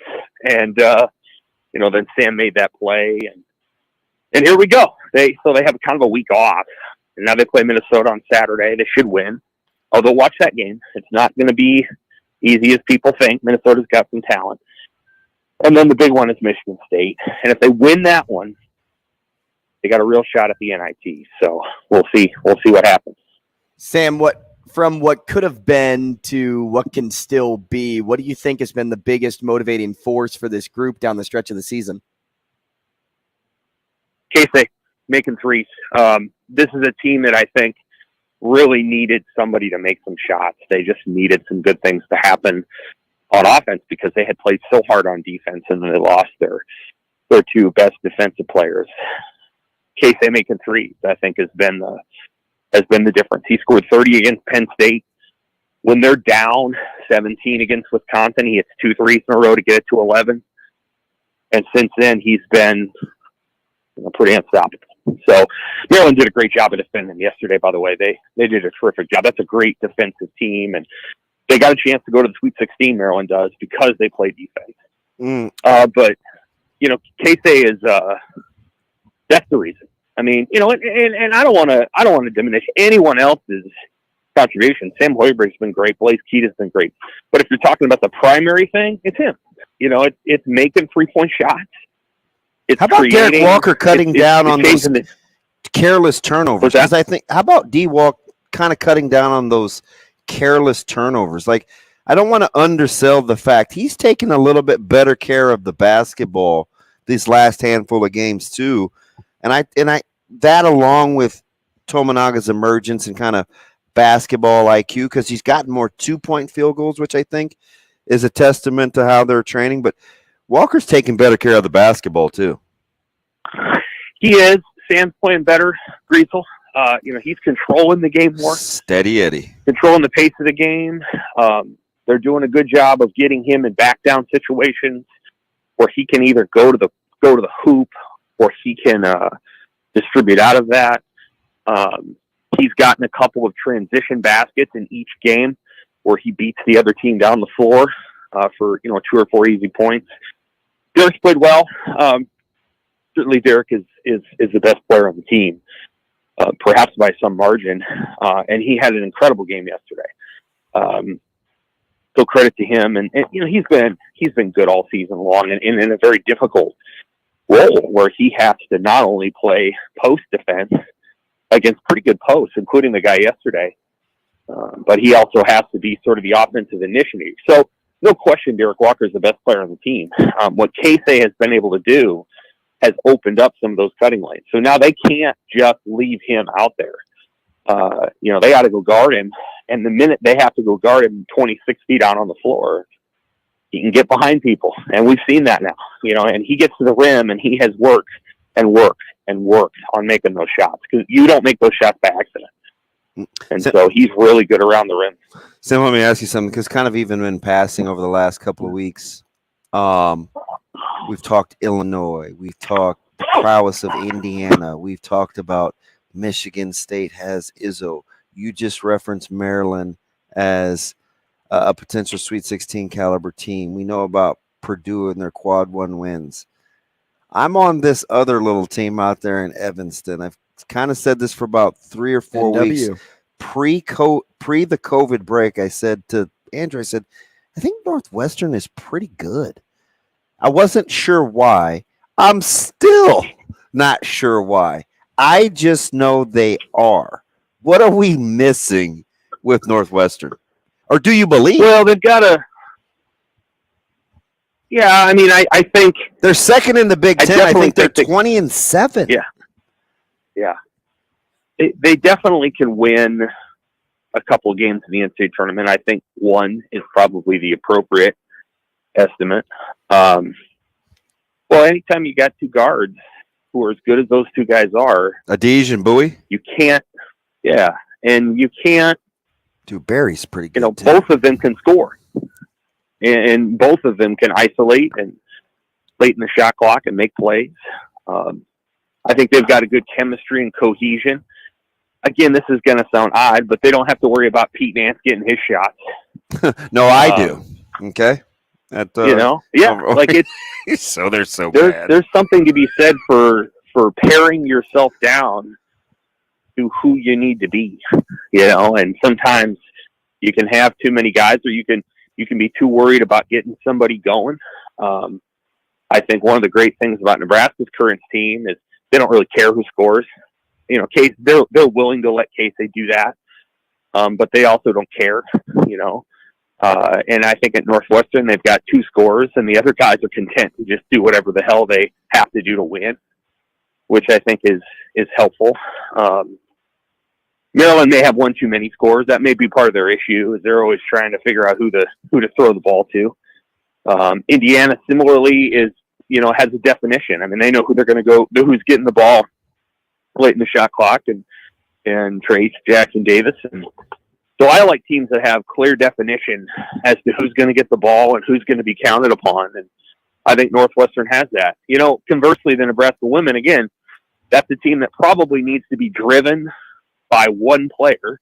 Jazz. And that player is very unselfish. Yeah. And there's times when it would be much better off if they had 1 fewer scorer on the floor and they were just required to rely on her. And if she didn't make a shot, go get a rebound. But I think sometimes they're so, who should get the ball in this position? That in some ways you end up launching up a bunch of shots that don't go in. This is crazy. A month ago, this was in December, so it was longer than that. Andrew and I debated over whether she would embrace the scorer's role because it's just not in her disposition, even though she can score the basketball. Like, I just don't think that's as easy a button to hit as people think. Especially if you're not used to it. And maybe I'm a little biased because I want that in my own house. You know, I want him to score more. It's just not in his temperament. I just don't think it's that easy for her, Sam. Well, yeah, I mean, you know, like I haven't covered the team in depth this year, so I don't want to, you know, overshoot what my analysis is. Obviously, they've lost a bunch of games in a row, and that's concerning to a bunch of people. But I think it's just, and this has kind of been true of a lot of Amy's teams, like they're trying to set up so many different players, it seems like sometimes that, again, you don't necessarily have a clear identity. They want to get the ball in the post. They want to get the ball up the floor. They want to try to score in there. Then they want to try to hit threes outside. Sometimes I feel like they try too hard to get the ball into the post. More screening, more driving would be good. It didn't necessarily have to be Jazz, but I just think it's when you watch that team, Shelley's had some incredible scoring games this year, and they've almost been, well, she hit some threes and she happened to catch a pass and hit a bunch of threes in a row. Like it's not like Caitlin Clark. And Caitlin Clark is a good scorer, but she's not as efficient as people think she is. But what she's really good at is being really consistent at being exactly who she is. And so if she hits a couple of those long threes, then all of a sudden people come out and then she goes and she distributes to her teammates. And so what Iowa's done is they've defined their team as Caitlin's going to go score. She's going to miss some shots, but she's going to make some shots, and then she's going to have 10 assists off of that, and then her teammates are going to complement and supplement that. And that's a good identity for that team to have. When Caitlin goes to the WNBA, she's going to average about 17 points a game. That she's not. Nobody in the WNBA is going to let her shoot 30 times a game. That's not going to happen. But in college, it's a really good identity for that team to have, even if she's a little bit inefficient, because they understand who they're playing through at all times. And it works for Iowa. And I think there are just times when, you know, what you'd love to see at Nebraska is something very similar with Jazz. That not that she would shoot it 22 times a game, but that they would just say, hey, this is our best player. Everything's going to go through her. And whatever happens off of that is whatever happens. But we're going to have a clear identity when we go out on the floor, and everybody's going to work around that. Sam, it's funny that you bring up Caitlin Clark in that regard with the WNBA, because DB and I off air just got into that about plus minus and how the WNBA would look a lot different than our college game. But you know, I want to ask you this, because we talk all year long about how Piscataway is the place that basketball teams go to die. When you go to play Rutgers, it's like it's not going to go well. But this past month, you can say the same thing about Pinnacle Bank Arena. And you know what's crazy, too, is you look at a 500 or below Nebraska football team, and you're going to get the support. But you don't always look at a 500 Nebraska basketball team and think that they are just going to pack that place and make it a dangerous place to play. What about like this fan base and this team in coordination with one another is making Pinnacle Bank this place for teams to go to die right now? They're just dying for a winner. Well, it's not an easy place to play. It's a pretty well conceived arena, at least from a noise standpoint. There's other things about the arena that are imperfect, but it's very well conceived to watch a basketball game once you get to your seat. And Nebraska fans have always been really supportive and really loyal to that basketball program. People want the team to be very good. They used to be able to get 10,000 fans at Devaney back when it was rough. I mean, Devaney now is pretty darn nice. You go back, 12 years, and it was not nice. It was cobwebs on the doors and all kinds of stuff. So, they've always been supportive of the program. I think there's a lot of basketball fans in the state. There's a lot of baseball fans in the state too. So I think people want to, and then of course, hey, it's the power of a weekend afternoon. It's not Sunday at 6. It's not Monday at 8.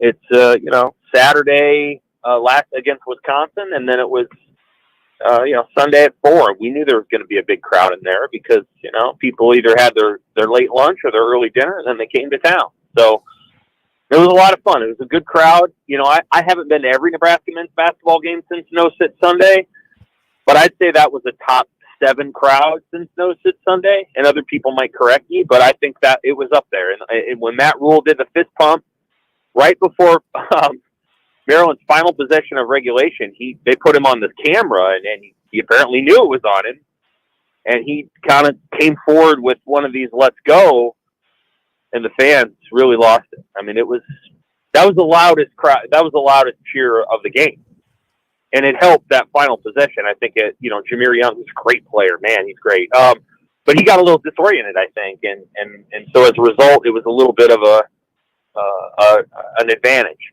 Yeah, it's a great crowd, and it was a good crowd yesterday. That was a fun one. One of the better crowds I've seen since No Sit Sunday for sure. Hey Sam, let me ask you something. How do you buoy? Boo-booey? Yeah, how do you buoy? Like when you're covering stories, and sometimes you have intimate knowledge. You've either watched or spent time or talked to people that know, and then you see things covered nationally from an attention standpoint. How do you balance kind of what you know and what you think versus what the perception of the story is, right? Does that make sense? Yeah, I'm asking, yeah, it does. Like, how do you balance that? Do you just not talk about it as much? Do you get into the fray? Do you say, hey, that's a cool story, but how does Sam McKewon handle the reality versus perception in coverage? It probably depends on the story, and so but there are circumstances where the national media will have its own perspective, and that's not necessarily always wrong or completely wrong. I think there's times when, the impression that has been gathered is pretty accurate. I think most of the impression from the Nebraska football era under Scott Frost is, boy, that thing went bad. Yeah, it did.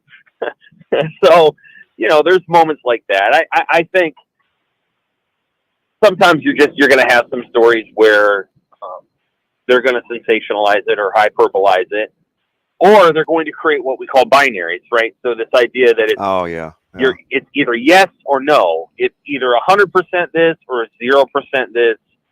It's either greater than or lesser than, and that's going to sort of define the story. And that, that usually there's a lot more nuance to most stories than that. I could offer, nuances to why Nebraska football struggled under Scott Frost that maybe isn't as simple as, the Golden Boy failed. I would probably add, not everybody felt the same way about Scott when he came back. But most of the people did, but not everybody. And there were weaknesses there when he came in, like all those things that you can do. But you try to be balanced in your approach. And simultaneously, there can be times when you overdo it. When it's the general arc of the story, it probably is more or less what it is, and you can get into all of the details, and you probably end up at the same place as the general conclusion.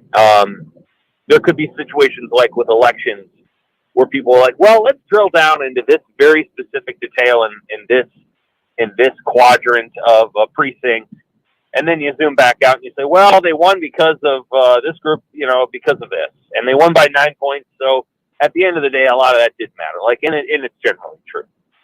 Sam, roster creation and player development, X's and O's, and culture. That's the blueprint of Rule's focus. How would you rank those in terms of importance or priority? Well, Matt Rule kind of laid them out. The sense I got from him is that culture and player development and roster creation were 1 and 1A, and then the X's and O's were a little bit behind. Mm-hmm. I agree.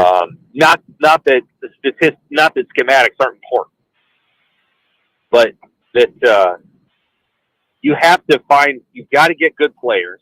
Then you have to create a system that develops them. And we got a lot out of the interview with Rule. I'll go more into depth at some point about how he talked about Baylor and Texas and what he thought he needed to do at Baylor in the short time that he was there to have them be competitive with Texas. And the kinds of players they recruited versus the kinds of players that Texas got, and why they thought over the course of 2 or 3 years they could make up the gap.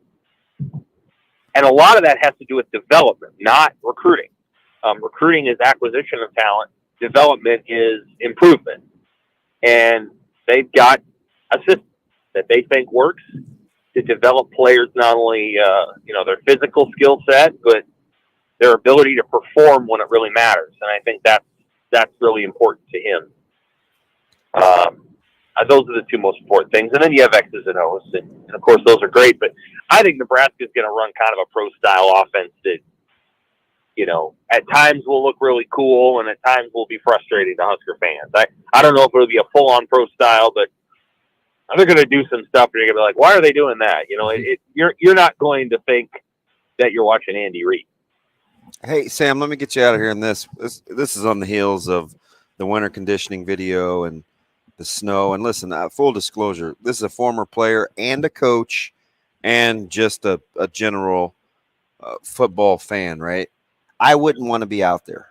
I know that's a tough workout. I also know that there's something to getting acclimated to conditions where your body has to become accustomed to it. Remember, we were the famed teams that couldn't wear sleeves, right? So I appreciate that. Yeah. I really appreciate the ability to function in the elements and build camaraderie. Why can't we have nice things in the off season though? Right? Like if we know that these videos are coming, is it just human nature to feel compelled to have to comment, or why can't we have nice things?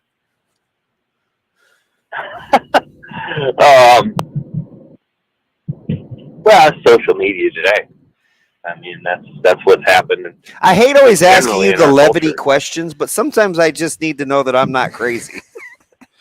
Well, no, it's social media today, and that's what's happened in our culture the last 7 to 8 years. Now it's not entirely bad. Like, I think for the first time in, human history, we have a better sense of how many, many individuals feel, and we never would have known that before because they didn't own a printing press. And so we know some things about people now, and that's okay. And I think what we've learned, and it's tricky to navigate, is the full range of people's thoughts and feelings on a variety of things related to Nebraska football. Matt Rule is actually attuned to those things. He's talked about how sensitive he understands that players are now and the kinds of stuff they have to deal with. And I know there was at least one former Husker that was making a comment about those workouts on Twitter. But I think it was just based on trying to be competitive and trying to have fun. Like, I don't know that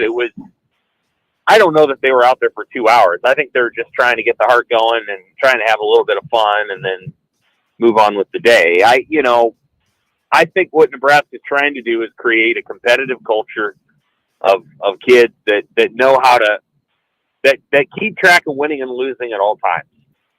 And that's something that I think Nebraska needs to think about doing because they haven't won for it. Sam, appreciate your time this morning. Thanks so much. We'll talk again next week. Take care. Thanks, Sam. Hey, more coffee and cream next.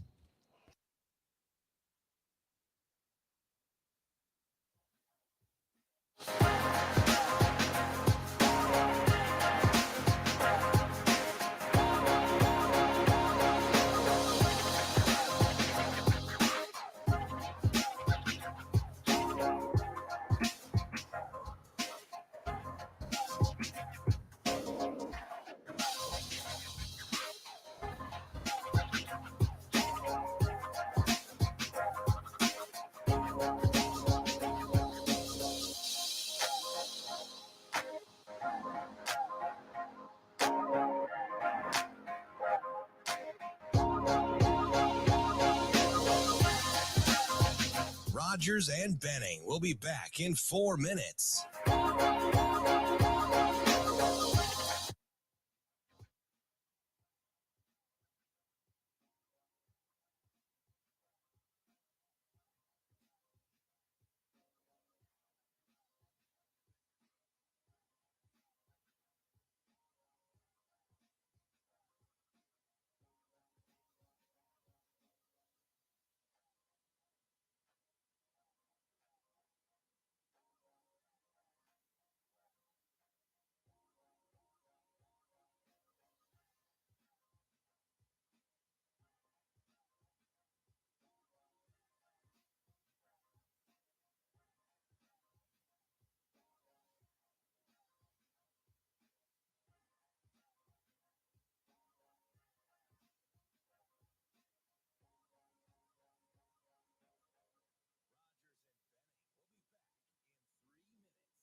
Rogers and Benning will be back in 2 minutes.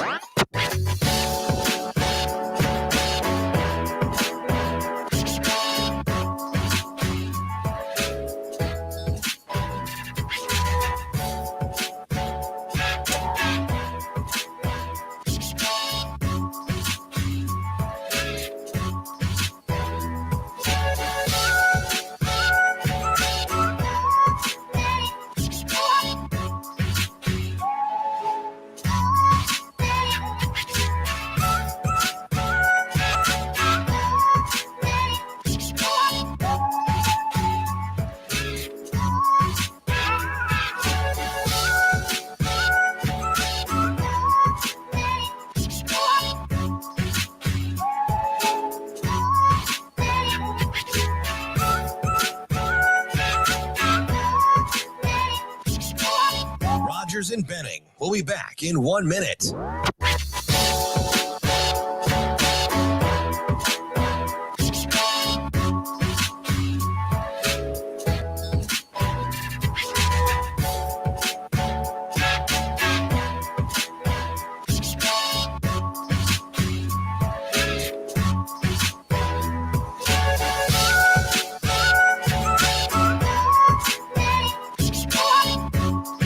Rogers and Benning will be back in 30 seconds.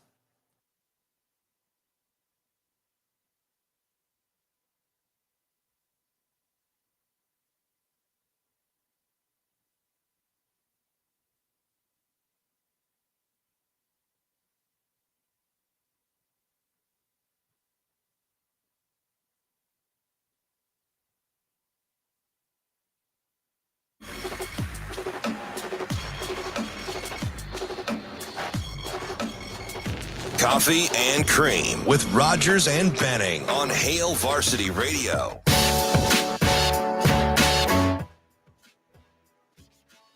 Hey, welcome back. 888-638-4876. If you'd like to get involved in the show, it's Coffee and Cream in the Morning on Hail Varsity Radio, powered by Currency. DB, over the weekend in the Genesis Invitational, there was a lot of uproar sparked when Tiger Woods handed a female body product to Justin Thomas. And was that Friday? Was that Saturday? Thursday. Was it Thursday? Okay, so Thursday going into Friday. It was even earlier in the week, and that's after he outdrove him. And it really started to make its rounds over the weekend. And because he apologized after his final, what you thought was going to be the final round on Friday, because it didn't look like he was going to make the cut which you thought was going to be at even. Right. We slid into the weekend. So, jokes happen all the time on the golf course. And they joke with each other a lot. And, whether some people thought this joke went too far or not, I didn't really take and maybe it's because I'm a man. I didn't take offense to what he did. And I don't know why a lot of people did. And I'm not trying to sound insensitive. And by all means, chime in if you would like. But why are you, I tell people this all the time. Why are you letting moments that don't really affect you run your life and really get involved and ruin your mood? And because a joke got so-called taken too far. I mean, name a joke that doesn't get taken far nowadays. I mean, if this is the case, if this is how we want to react to certain things that we see, every comedian needs to be canceled. Every single one. Everything is offensive nowadays, and we all tightrope the right and wrong line. If this happened on Impractical Jokers, would people respond the same way? Yeah, so I mean, listen, there's a lot. I think it's kind of multi-layered. Number one, if the joke isn't, so it's twofold on this initial point. If the joke's not for us, I'm not so sure that if I'm not in that target audience, I'm not so sure people should be seeking my opinion on it, right? It was the joke about being outdriven and giving a feminine product to another golfer is not something that I could relate to, though I feel like my opinion has value, right? Because it wasn't about me. Like if you told an off-color race joke or a former athlete joke or a dumb Husker joke or something like that, like I feel like I would be a little bit more credible because I'm not the target of belittling, right? But I do think, Drew Down, there's too much of that. There's too much I'm offended, right? Because at some point, it's like I told you, and I'll be an equal opportunity offender. It's like I told you about two black quarterbacks in the Super Bowl, right? At some point, they're just two quarterbacks playing. And the less you stop talking about the fact that they're people of color, the easier it will be on those to come after, those that are currently doing. You can just focus on their job. You can acknowledge what it is in the moment without it taking away from their own accomplishments as people, because I think people want to be known as people first. That's really the end game. And so if I'm a female, like if I ask my sister, if I'm like, hey Kim, did that joke offend you? She's going to tell me no. Nope, couldn't care less. As will a few women that I know in my sphere of influence. Like they couldn't care less. But if it's offensive to some, then I think we have to be able to recognize why, in fact, it is offensive. But what I don't think you can have happen, I don't think you can in the same vein want equal this and same view that and treat us the same this, but then at times have these distinct subtle differences that are just unique to your group. I just don't think you can have I don't think you can make the case on the big stage and have it both ways. If you want, I mean,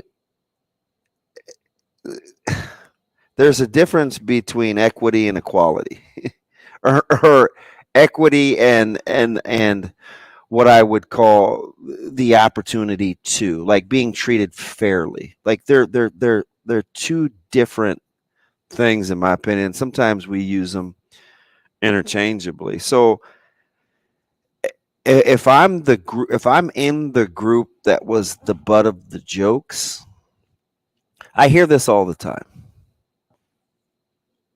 Not all the time. I don't want to exaggerate. There'll be connotation given to either how people talk or how they dress, and they'll equate it to a specific group. Oh, he didn't have his pants pulled up, or he was like, bro this or bro that, right? So, bam, right at that moment, I have to understand okay, is this a shot at me? Is how personal am I taking this? Is there any degree of truth to what they're saying? And am I just mad for the sake of being mad? All those things go through my head, right? There's a reason when you go to golf courses that the tees are different. You have blacks, you have whites, not Blues, people. you have blues, yellow, you have and you have red. Yeah, you have tees where you can tee off from. So I get what it was. The joke was you hit like a girl, right? That's what Tiger was saying, or he was calling him, an expletive word, right? And whatever it is, jokes like that are made in the I just world. don't know if I always want to get in the habit of having to defend. However, for me, like, how many things do I say to you off air that I know probably make you uncomfortable, I should say, and I'm like, hey, it's okay, right? Like, I know the things plenty of times. So I was talking to, like you said, the important people that you talk about, target audience in my life, and it didn't affect them like it affected certain people. And a lot of times we say you hit like a girl, you play ball like a girl, right? That's a famous quote from The Sandlot. Are we really going to say like that needs to be changed? Now so here's the thing: was it the action, or was how it can I say this on the fly? So,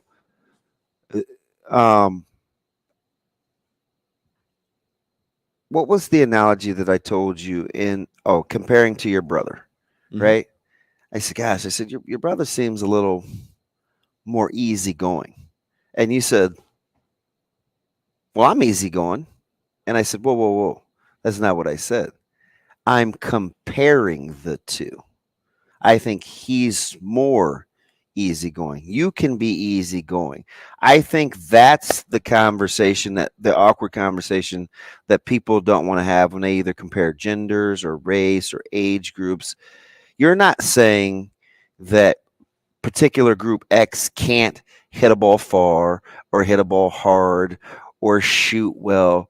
You're comparing it to the next peer group by saying you're not as good as. And if more times than not that sentiment is true, I'm not offended. Do guys on the PGA Tour typically outdrive women on the PGA Tour? Yeah, I'm not offended by that. And I don't think, if you look at it in its context, they are too. They're not saying you can't drive the ball 240 yards. But listen, hear my heart though. I see where, if there's not a certain level of security, these are hard conversations to have, right? Then it's offensive. But in the same vein, I can use an example that I feel better about. The first black two, the first. See, at some point, even though I give that designation to my dad, I still want people to know that he was a great coach, because he couldn't get hired in he couldn't get hired in a community that he loved to be such a part of. So I just want people to say that he was a great coach. I don't want people to say that he was a great black coach. That doesn't mean that I'm not proud that he's African American, because I'm absolutely proud, because I do know things were different for him. And I do want things recognized. But in the very same vein, as I told you 3 weeks ago, leaving this studio, walking out of the doors, I said, how am I supposed to be mad at Jerry Jones for acting like everybody else did in 1957, and you want to bring it to light in 2023? I'm not mad at Jerry Jones over that. Does that make me less of a black person? No, I understand I understand the context and with what I was dealing with. I'm not mad over that. I'm not mad at Tiger Woods and Justin Thomas. I'm not. I didn't like how people brought up Tiger's past in a moment this, because it didn't have anything to do with a joke being made. Well, when you want to make yourself feel good, you try to bring others down to the playing field. I'm not a fan of that either. Those are two things can be true at once. Somebody can be in bad taste and still have overcome moral hills. Stick around, more to come. It's Coffee and Cream. Rogers and Benning will be back in 4 minutes.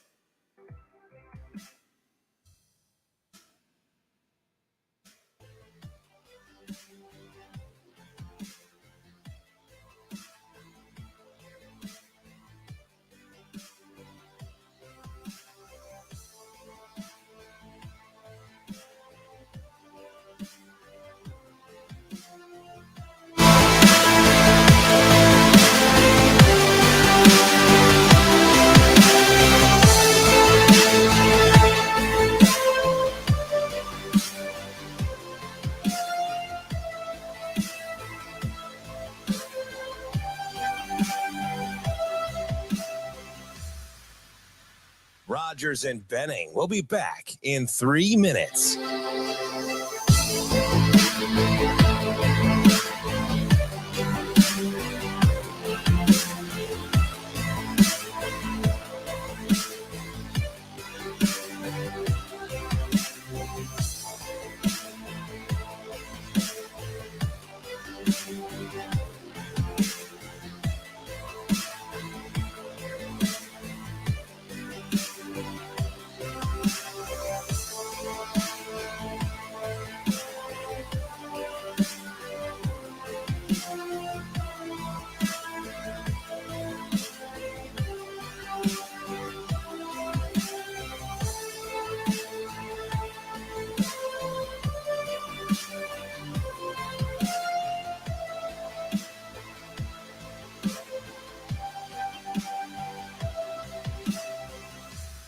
Rogers and Benning will be back in 2 minutes.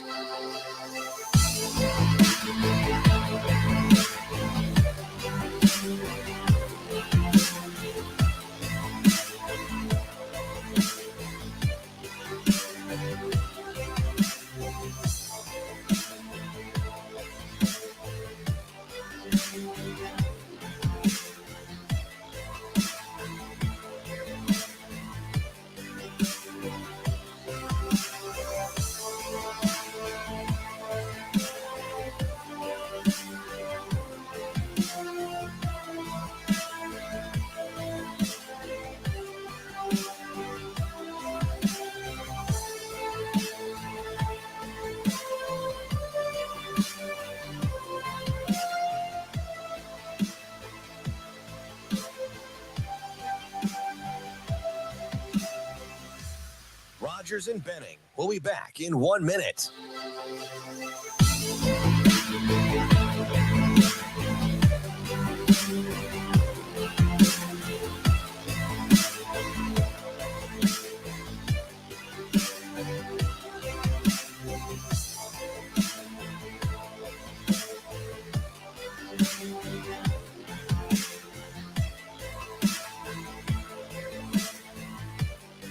Rogers and Benning will be back in 30 seconds.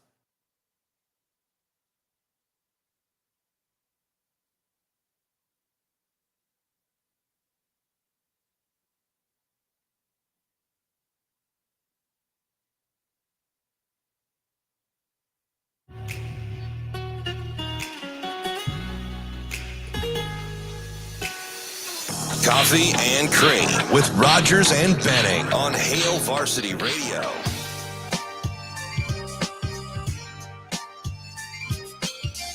Hey, welcome back to the show. It's Coffee and Cream in the Morning on Hail Varsity Radio, powered by Currency. He's Damon Benning. I'm Andrew Rogers. And DB, the fam showed. I know. The fams are here. I feel like, and I got a hug too. The so champ how about is that? here. Did you get a hug? I got nope. a hug. I've gotten plenty of hugs this weekend. I'll get one on the way out. Even that's competitive, isn't it? All right, I got the right co-host. He can take it and give it out. So my guy on Twitter said, going back to our discussion about Tiger. Sure. He says, much ado about nothing. Standard joke for being out hit. I've never seen and he says the tampon thing before, but I have hit. Did you hit with your skirt or putt? Blah, blah, blah. He said the camera had to zoom in to find the controversy. This was a nothing joke between two friends. Tiger is 47 years old. Justin Thomas is 27. But conversely, right, from the female perspective, it was you hit like a girl isn't funny to most anymore because it's implying that females are inferior, etc. Mm-hmm. See, that's the thing. And I don't feel inferior is a word that we've used to be all inclusive. And I don't think it's applicable here. Inferior is, I get the less than negative connotation. But until most, and I'm only using this example, and I'm not trying to perpetuate any sort of masculinity, but until tees are the same at golf courses, until men and women tee off from the same box, you can have this you can't have this conversation. Right? Can I say that and know that until you tee off from the same box, we cannot have this conversation. So it's not so much a tiger in bad, and maybe you do think it's a tiger in bad taste thing with the actual prop, but we got to get over that too, because isn't it interesting? Can I say this? Are we in the tree of trust? Let's go. So, and this is the duality of double standards of gender roles, right? So we can't have the conversation that a guy joked about out driving somebody and make it a reference to male female, but guys are afraid to say the word tampon out loud, right? So we can't say tampon is men because, ooh, it makes me uncomfortable, it's taboo. Why can we be empowering for one and not empowering for the other? So in the same vein as you want to be like, hey man, you can't make that comparison. Can you free us up to be comfortable to use the word tampon? Is it a guy problem that we're uncomfortable, that jokes have been made for years about us going to the store to make purchases, but two guys can't have a joke on a golf course? The double standard is what drives me absolutely. Would it have bonkers. been better if he handed her or handed him a purse? Well, like something that was bigger and prop that has less of a. I don't think so. I just think what we're going to be. I just think what we want to be mad about. We're going to be. We're going to be mad about. That's kind of how I. You bring up a good point though about where the boxes are. The boxes are. They're not. Well, that's the great equalizer. It takes my opinion out of it. The boxes aren't 5 yards away. The boxes are 20 yards, 30 yards away sometimes. Maybe even more. Maybe a little bit less on a par 3. But on par 5s, that box is way up there. You get in your golf cart and you drive up to the ladies' tees box. So, I've got a good buddy. He's in education. High up in education. He happens to be African American. He says, good point about the tiger jokes, especially with the clothes thing. I love my sweats and gym shorts. My clothes don't define my intelligence. I can dress nice, but given the choice, I choose comfort over looking what others perceive as professional. I also recognize that certain requirements are expected in different situations. I had an interview at my school for a new position. Even though I'm a blank teacher, I do think I did. Do you think that I showed up for the interview in my sweats that I had on? No, I changed for the interview. That's why I just think context matters, and we're not willing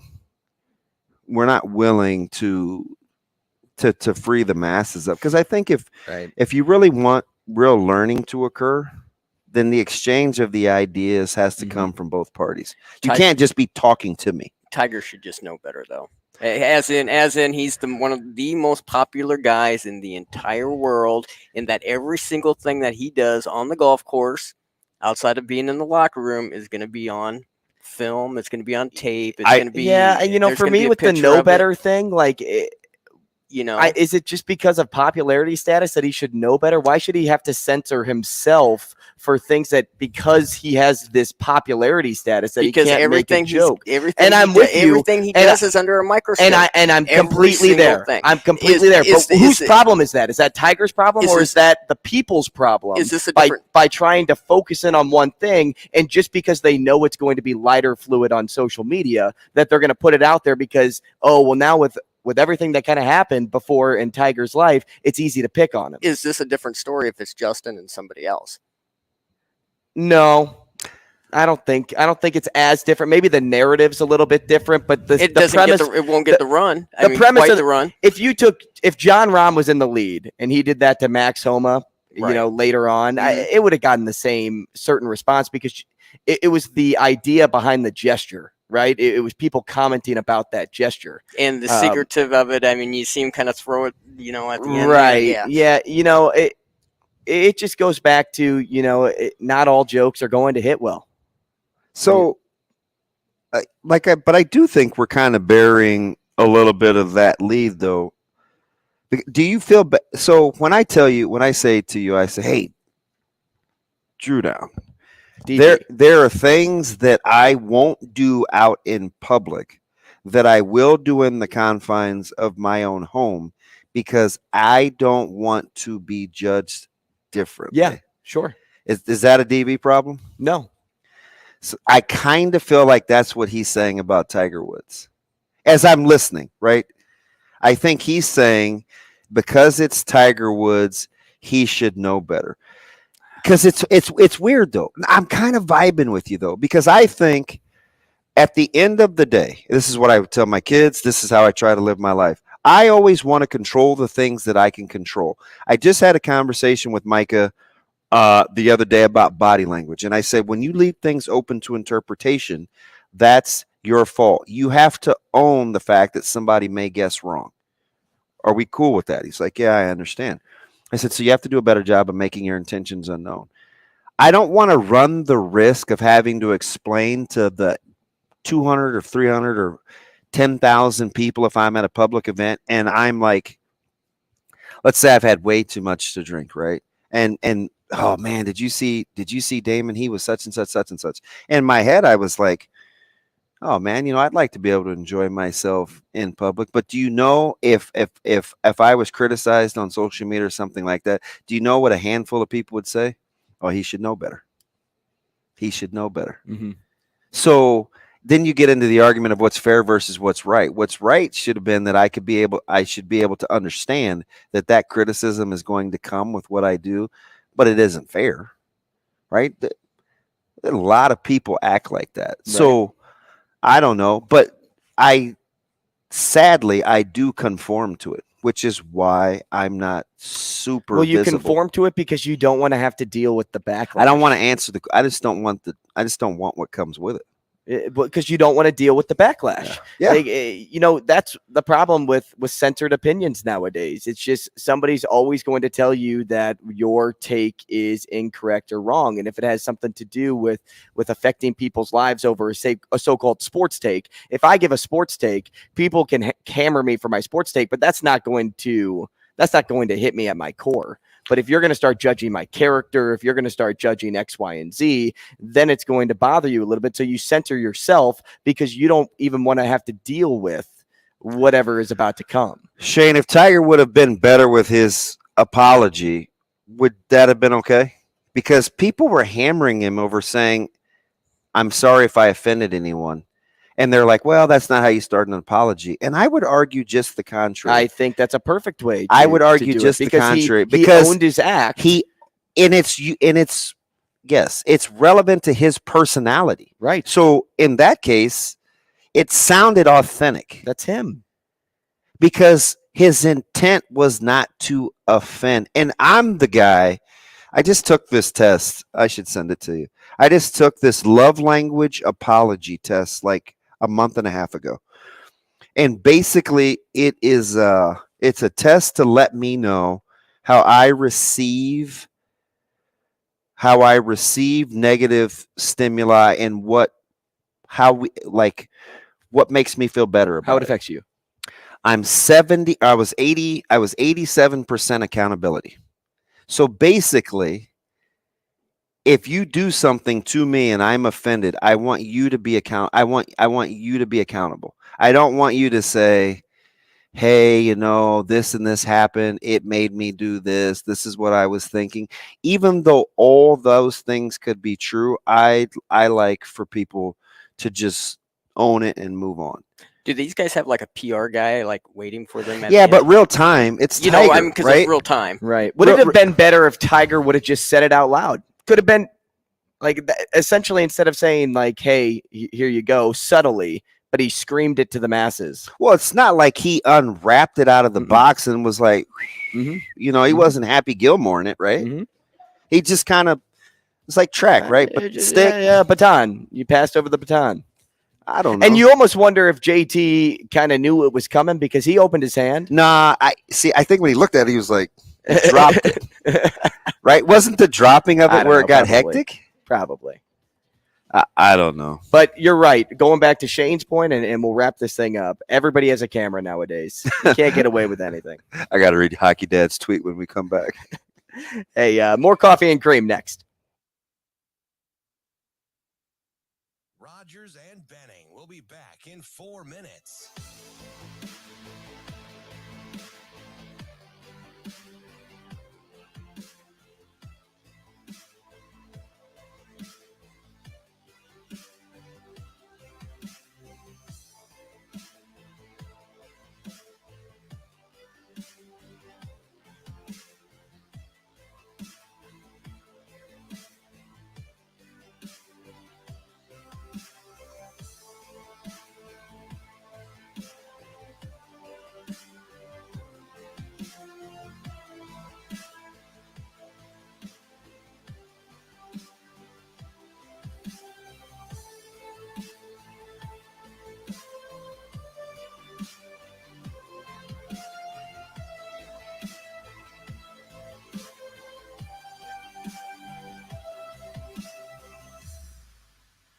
Rogers and Benning will be back in 3 minutes.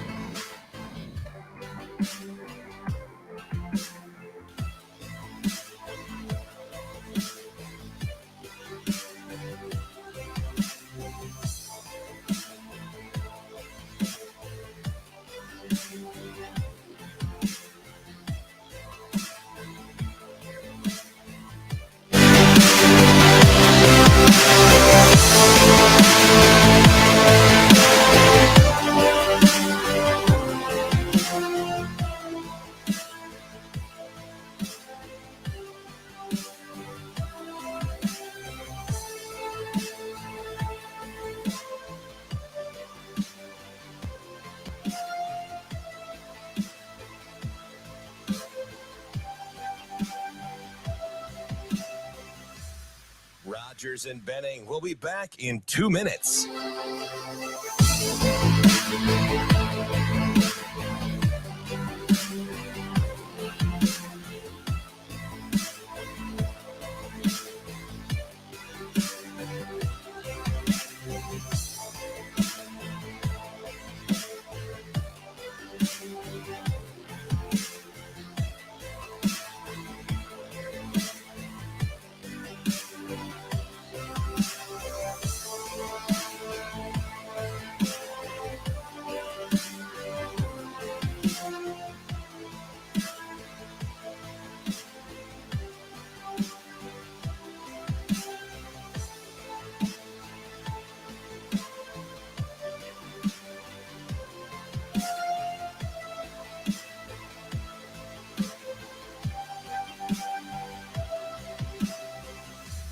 Rogers and Benning will be back in 1 minute.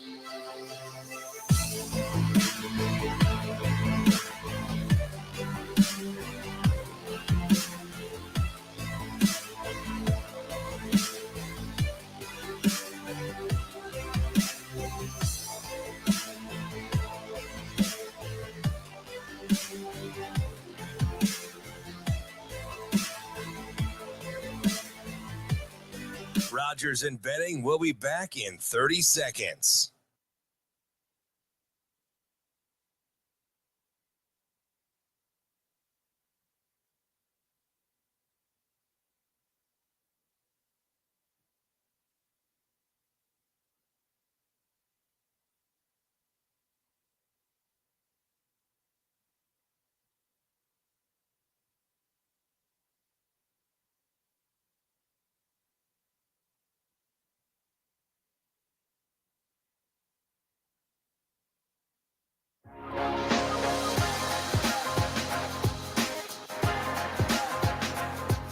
Coffee and Cream on Hail Varsity Radio with Andrew Rogers and Damon Benning. Coffee and Cream in the morning on Hail Varsity Radio, powered by Currency, live from the H&H Chevrolet stage at Hail Varsity Club. Top of the hour at 9 a.m. here on the show. Damon Benning, Andrew Rogers, happy to have you with us. And let's wrap up our thoughts on our previous two segments, and then we will get to Brady Oltmans here in a few moments. Brady is Nebraska football and recruiting reporter for Hail Varsity. Do you want to read your tweet first here, DB, that you teased? Yeah, Jay Rich, Hockey Dad, said the problem is this is so Jonathan. He said the problem we have is that we have to stop letting a few crybabies ruin it for the other 10,000 that could give two blanks about it. The Tiger story is pretty dumb. On Christine Brennan, she's the only one that seemed to give a damn. TW shouldn't have to apologize for anything. I mean, and I get it, right? There's those strong, polarizing opinions. There's people on both sides. But to Shane's point, when you're the PR machine known as Tiger Woods, I think you do have, I hate to say it, but I think you do have to handle your business differently. You just do. It's the whole pressure responsibility thing, right? It's like the burden is greater because of who he is. Now, does it make it right or fair? No. But I didn't think thought he was going to get that pushback either. But again, at the end of the day, I think it's you cannot debate the point. Until you change the tee boxes, we can't have this conversation. Let's go to line 1 now and talk to Ty. Ty, good morning. Good morning. How are you? Good, man. What's going on? Nothing. Nothing. Who am I talking to? This is Andrew and DB. This is Damon. Oh, hey, Damon. Hey, I heard you guys talking about Tiger, and I listen to you guys every morning as I go to work. And you're talking about Tiger. Tiger plays a joke. You know, I grew up in a time when Lee Trevino was the greatest jokester in the world. And, never got any flashback. I don't know what your thoughts about that are, if you even know that. Yeah. I mean, so here's the thing. Let me ask you something, Ty. Should a different time period, since we've kind of grown and evolved a little bit, do different time periods call for different handlings of situations? Or because we did it in the 70s and 80s, we should be cool in 2023? Nah, I think if it's clean, we can still do it. Okay. All right. I would say that. Yeah. I would say that. Hey, you can listen to Lee Trevino today. Yeah. Yeah, he's pretty. People. I think it's a combination of both. He's pretty old school, I appreciate agree the with call, Ty's Ty. call there. Thanks, Ty. I agree with him when he says if it's clean, go for it. But there's a reason why certain things in history aren't being done today, or we follow along into today. In our many sports shows that we have, remember the whole television stretch we went through. If this show could be on television, I think we agreed that you couldn't even have a show like Friends on television in 2023. And that wasn't that long ago. So I don't know. I mean, maybe it's an us problem. Maybe it's a combination of somewhere between where Ty is with it and where Jay Rich is, where because I don't think Jonathan's being a caveman either, but I do think that the double standard thing, sometimes it's good when we want to debate the point, but then when we separate the two, it's, hey, we want to be equal and treat us the same. So I think at some point, that's just my narrative for the whole black quarterback thing. At some point, I just want to be a quarterback, right? And the more that I can just be a quarterback, the more you're going to give me opportunities, and I won't have to have the Lamar Jackson draft report, right? I don't have to have the discussion of whether Lamar Jackson should get a long-term deal. Because do you know deep down what we still talk about? In the back of our minds, we still refer Lamar Jackson is still a black quarterback. If he was Josh Allen and he threw the ball the way that he did, we don't compare Josh Allen's athleticism to Lamar Jackson's, even though size-wise, they're very comparable. So until we get over that stigma, even if it's in our subconscious, we can't have real conversations. All right, let's move tampon over to Brady Oltmans. I see what you did there. I see what you did there. Sorry, I wasn't going to laugh out loud. Let's have a little smile. It was an internal deal. Let's have a little smile. Come on. Put us like the Joker. Yeah, let's put a smile. I almost said Heath Ledger, but even that's not that. That's kind of morbid. Hey, let's move on, though, really, and let's talk to Brady Oltmans. He is a Nebraska football and recruiting reporter for Hail Varsity. He's on with us via stream right now. Brady, first time talking to you, and happy to have you on as a weekly regular now. Good morning. Morning, guys. How's everything going? Who's made it more to the big time? Is it us having you, or you taking time out of your morning for us? I gave you both options that center around you. How about that? We appreciate it. I think it's us putting arms around each other and helping us up the hill, you know? There it is. Something like that. I like right? that. Yeah, Brady, let's start here because I know being a guy that's been heavily invested in this football program from the start. Who are you most excited to see all padded up come spring in this new age of Matt Rule? I think the immediate answer for me, and I don't know in what capacity, how full tilt he'll be in the spring, but it's Thomas Fidone. A guy with a lot of promise, a guy that's in probably, from everything I've seen and from what I've been told, the best shape of his life this spring. But coming off of those knee injuries, I don't know if they're going to have him go full tilt, because it being spring, you kind of want to keep some tread off the tires in that case. But also you kind of want to know that he's built for it and ready to go in this new regime. And tight end is a position that it's a position of need. Somebody needs to step up. And it's one that I think in Marcus Satterfield's offense, they utilize a little bit more than Matt Rule typically has at Temple and Baylor. So I think he's the one. He's the first one that comes to my mind when I think of who needs to make a big spring. So if you're looking at Nebraska's, let's just stay right with tight end, because it kills a couple of birds with one stone with your kind of what you do in covering recruiting. When you take a look at Nebraska's scholarship distribution chart, and I'm not sure what we're going to get from Chris Hickman. So the time being, I'll leave him out. But you got Smith Flores, you got Androff, you got Tagaloa, you got Carney, Fidone, Rollins, Gilbert.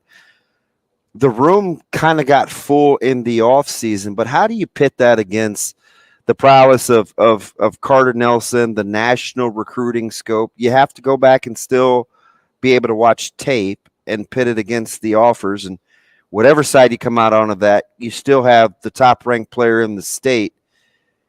Does that matter for you in terms of how you look at Nebraska's tight end room based on what could potentially be down the pipeline? It's interesting to think about, because I think he's an incredible athlete, and you really don't want to kind of stockpile guys, and backload them, because I think that is an easy way to get them to go in the transfer portal. Hypothetically, you got star guys sitting on the bench, but I think it's worth noting that with this Matt Rule coaching staff and what they like to do, and they've said before, is getting good athletes in. They're not going to ever shy away and not get an athlete, and that's what Carter Nelson is. I mean, he can throw it decently enough. He can run it real hard. He can hit real hard, and he can catch, and he can block. I mean, he can really do it all. In that 8-man, you have to. So I think that he's a guy that you can bring in. And if he's a D1 big time Big Ten tight end, you can have him there, or you can move him over to edge. You can move him over wherever he fits best and wherever this coaching staff can see him fitting best. And if he's good enough for Notre Dame to fly in and look at him, and then when Tommy Rees gets the job at Alabama, he calls up Nick Saban, and Nick Saban's looking at Ainsworth tape and offering him a scholarship, then I think that he's the kind of guy, regardless of what your scholarship chart looks like, you can't let him leave the state borders, really. Rule doesn't talk about individual players all too much just yet, unless he's asked. But one he really likes on the offensive side of the ball is Gabe Ervin. And, that running back room is heavily populated. And based off last season, thoughts would probably be Anthony Grant and then Ramir Johnson and all the way down the list. But then when you hear the name Gabe Ervin, you're like, oh, that guy that was a true freshman that started is, beginning to resurface in conversation. The way that Rule talks about this running back in particular, what do you expect his role to look like next season? Pure competition right off the bat. I mean, Matt Rule and running backs coach EJ Barthel they are relentless in looking at film. I mean, EJ, even in his introductory presser, was, citing Emmett Johnson, and he didn't really play that much in the fall, but he was talking about spring tape. And now that you get a couple weeks removed from that, they're able to look at a little bit more game tape or a little bit more practice tape. And I can tell you, they're poring over that tape and really looking at the finite, little details of everything. And running back is a position that they pay a lot of attention to. Mm-hmm. Anthony Grant's a guy he's going to jump off the page real quick because of what he did. I mean, shoot, you got a guy that almost eclipsed 1,000 yards, and he was held under 40 yards rushing in 4 games last year. That's a beast. But Emmett Johnson stands out. You've got A.J. Allen is great. Gabe Ervin Jr. is a guy that has a high ceiling. It's really going to be about competition and pushing each other. And I don't know, maybe one enters the portal if he thinks he can get a starting job in the fall, after spring ball, maybe not. But it's that competition's built for long-term success and development. And I think that that's what they're hoping for. And maybe Gabe gets a couple more carries in the fall in order to ensure that he sees his vision in Nebraska football and sticks around. But I think he's a guy that the coaching staff really believes in and has a high ceiling for. Brady, let me ask you something in terms of expectation level. So maybe not the most talented. What position group for you has the most upside relative to the performance from a year ago? Well, that's a tough one because my immediate thought was linebacker, but between us, I thought linebackers played pretty well last year. They had a good stretch the back half of the season. I would agree. I think the one that pops out to me right now is edge rusher. That's not to say, Garrett Nelson, Caleb Tanner, and those guys didn't play well last year, but in Tony White's aggressive 3-3-5 and what he likes to do, it's all about creating matchups and moving guys around. And they've got really good athletes at outside linebacker or edge. They'll probably mix and match them in the spring to see, what fits best. But you've got guys that are, if they see a weak tackler, a guy that they have an athletic advantage of, they'll attack it and go after it. But on the opposite side, you'll have, an inside linebacker and that opposite outside linebacker mesh and move into a strong side or something to create mix matches in order to, compound at the line of scrimmage. And I think you have to have great edge rushers to do that. And Nebraska's got dynamic game ball hawk, aggressive, tough edge rushers now that are extremely athletic and able to, to keep the edge too. So I think that's a position that I'm really excited about and curious about to see, because that could really be the kind of, page turning position for this defense. It's interesting that you bring that up. And I know there's a lot of MJ Sherman buzz and things like that, but two guys in particular, one Coach Rule brought up in Blaze Gunnarsson. You got Maverick Noonan in the fold, who I think is a guy you also don't have to babysit. I don't know if he's ready this year, but the other guy opposite, I'm a big Jamari Butler guy. And for whatever the reason, Brady, he flies under the radar, but I'm telling you, he's way good. Yeah. Yeah. And when he got good special team snaps last year. And I know that this coaching staff loves a guy who will step up and volunteer on special teams. I think Jamar's a guy who entered the portal very briefly, but I think once they announced Tony White, and once he saw, okay, I'm going to do what in this defense, he kind of thought, maybe Nebraska is the place for me. And I think he's bought into it. I think I'm still curious to see who exactly coaches the edges. Last thing I knew, they still haven't really decided if that's going to be, Dvorak's linebackers group, or if Terrence Knighton is going to take over that edge rushing position, or if he's going to stick strictly to interior defensive line. But I mean, he's a guy he's just as athletic as you need him to be. He's got a motor to him. You'd want to see him a little bit more like starter style, big time snap experience to really, before you're, singing the gospel for him. But he's a guy I think who could definitely step up and become that next big edge rusher for Nebraska. Brady, we talk a lot about chemistry and culture whenever it comes to surrounding teams, not just Nebraska football and what they've been having to go through, but even with Nebraska baseball coming into the season, this kind of whatever it takes mentality. And we all know that, Matt Rule, he understands that, being the pinnacle program over at Nebraska, it's that rising tide lifts all boats, right? If one group does it, let's have everybody do it in the athletic department. And I know Drake's our baseball guy, and we can talk to him more about Husker baseball, but you have good variety too. You can kind of pluck your different points of Nebraska and sports that they offer. But based on what you've seen just across the board from all the programs and the emphasis on chemistry and culture, how has that kind of been a driving influence for all Nebraska teams? Well, it's interesting because I think that's something that Trev believes in strongly. And it's something that now in his time as athletic director, he's able to, he wants it to feel really communal. I mean, it's not only separated by team, but it is an entire, athletics family. You see that with Matt Rule and his coaching staff and players going to gymnastics meets, wrestling meets, going all over. And I know Matt Rule he said that like playing in the pros, you don't have these other sports to go to. And then you even think about the men's basketball team and the struggles that they had, and now they're banding together. And like Fred Hoiberg said, it's not about what could have been, it's what can still be, making the most of the situation you have.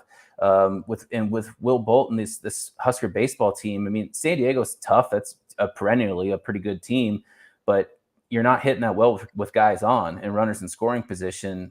It's change approaches at the plate. Just doing little tweaks and things to, especially a younger lineup and a team that's having to rely upon more on younger guys, at least to start the season. I mean, those are things you can tweak, and those are things that along the season, not only with coaching, but as you blend guys together and get that camaraderie and you get that sort of fellowship on each individual team, and then within the athletic department. I mean, those are the things that kind of tend to work themselves out. Brady, when you're looking at it, it's interesting, kind of that perspective in the whole communal thing. When you look at whether it's volleyball or wrestling or softball or women's basketball, men's basketball, whatever, who do you think is, and I know football is the easy answer, I'm trying to figure out how to word this. What do you think's the in this last current sports cycle, who will be the biggest victim of preseason perception versus reality of the season? As you give me the right smile. This might be kind of a weird kind of cop out, because I like to cover them in the fall too. But the women's soccer team, I mean, that women's soccer team, I mean, they were picked to finish, among the last group of the conference. I mean, they were almost cellar dwellers preseason because they had lost so much, and they were mostly sophomores playing.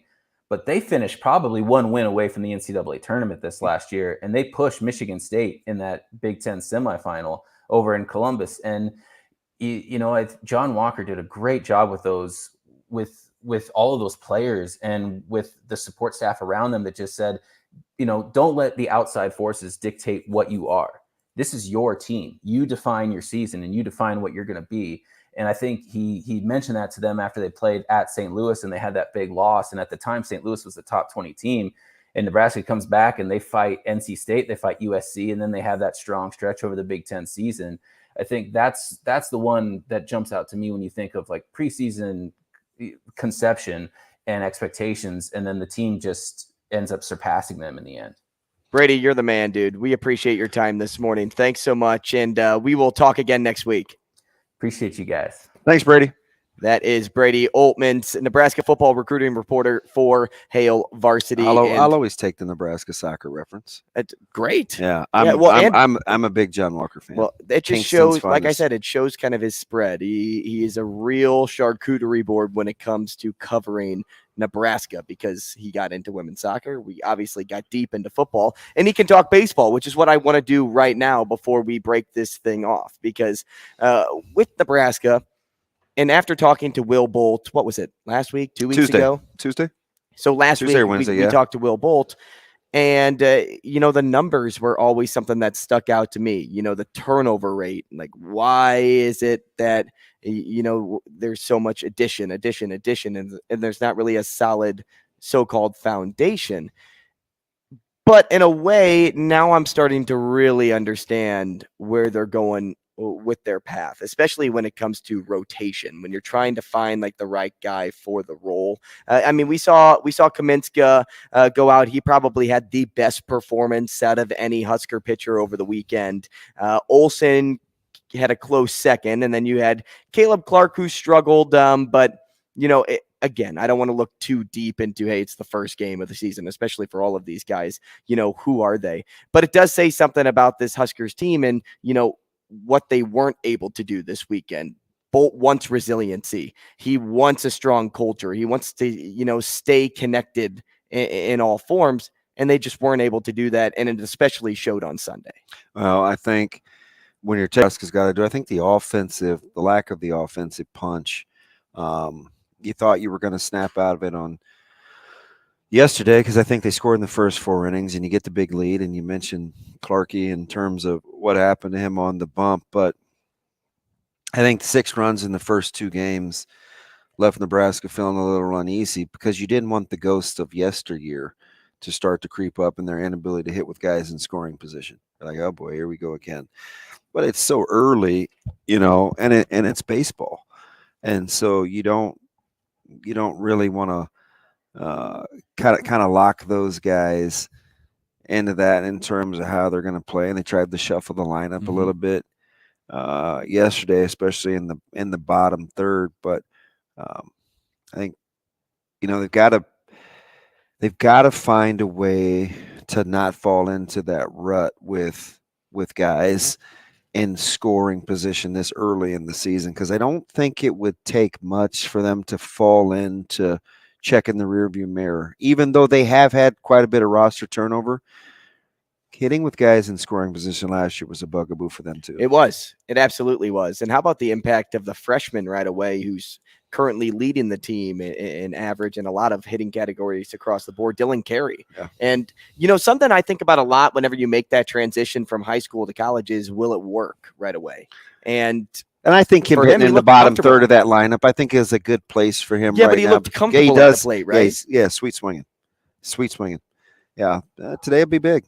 It'll be a big game. And, 4-game series against San Diego, who Brady did say is a very good team. Aside from that, you look at what Creighton did, and I know we kind of touched on a lot of these things at the start of the show, but we wanted to make sure we could hit on baseball because there was so much other stuff that was going on. We didn't even hit on Creighton basketball today, but there is something I want to bring up with you tomorrow about that, because I think you'll find it pretty Jays? Yeah, with the Jays. I think you'll find it pretty interesting as we prep for the Marquette game. The biggest game of the season. Right. For them. I don't think that's hyperbole.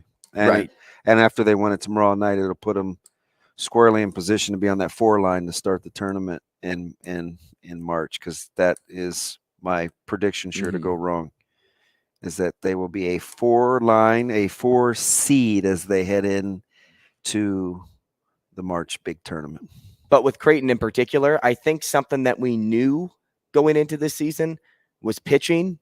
And are you talking about baseball? Baseball, yeah. I'm sorry. Marquette, the Marquette thing screwed me. Right, yeah. So I got off the beaten path. We're back on the road, DB. We're back. Well, you just said Marquette. We're driving. You're in the passenger seat. I'm apparently in England, but we're driving. And based on talking to Service last week, pitching seemed to work again for this Creighton team. I think that's going to be their bread and butter this year. And McNeese, those 2 out of 3. They're the only local team of the 3 that got in the win column. Right. So good on them. And I'm sure Omaha wants to forget. Yeah. Right. Hey, tough stretch. You want to grab quickly Cody? Here? Let's hit Cody, because we're talking wrestling next. So Cody, welcome in. We got to go to break. Cody, we're good. There's no way. There's no way. How do you know? There's a will, there's a way. We're going to run out of time for Nebraska, Cody. There's no way, because you took 7 seconds to try to hit that button. We'll share the segment maybe with Nick Rubek, who's coming up next. Let's do it. So Cody was at State Championship Wrestling all weekend. So was Nick. We will talk to both of them next about all of the events, all the winners, all the controversy that's coming your way. Stick around. Wait, that's at 9:45. We still have a segment in between. Yeah. So wait for that. Go ahead, Cody. Rogers and Benning will be back in 5 minutes.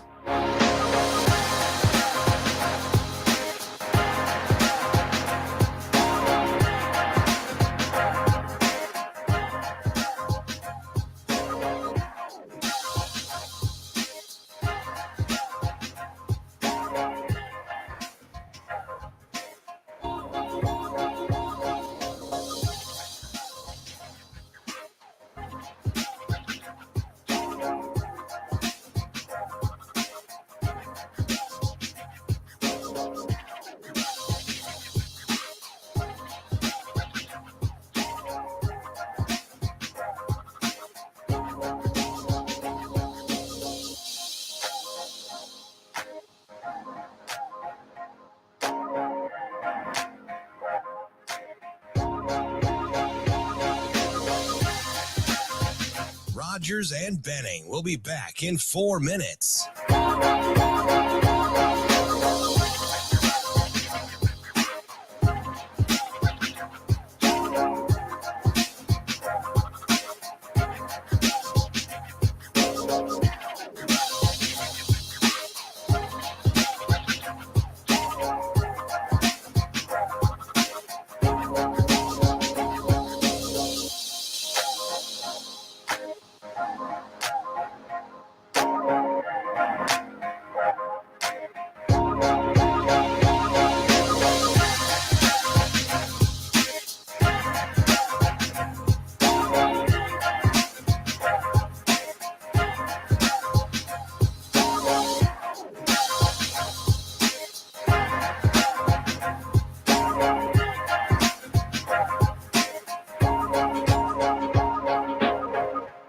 Rogers and Benning will be back in 3 minutes.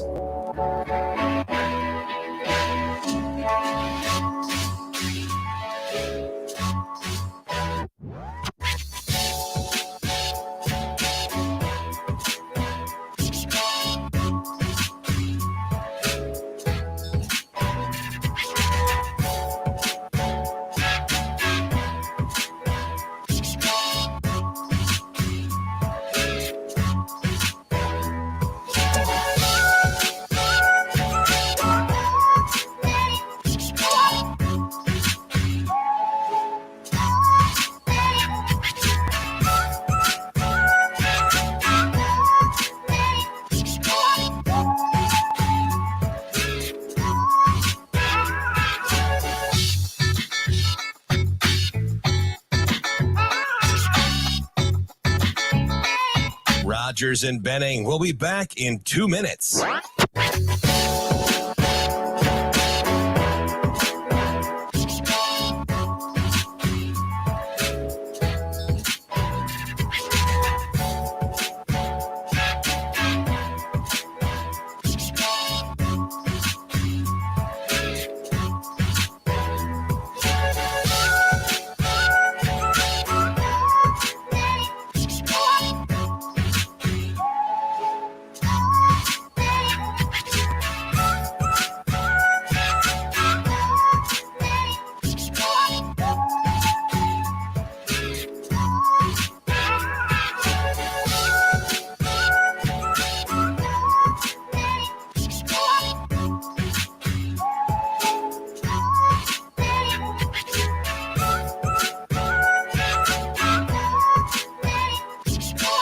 Rogers and Benning will be back in 1 minute.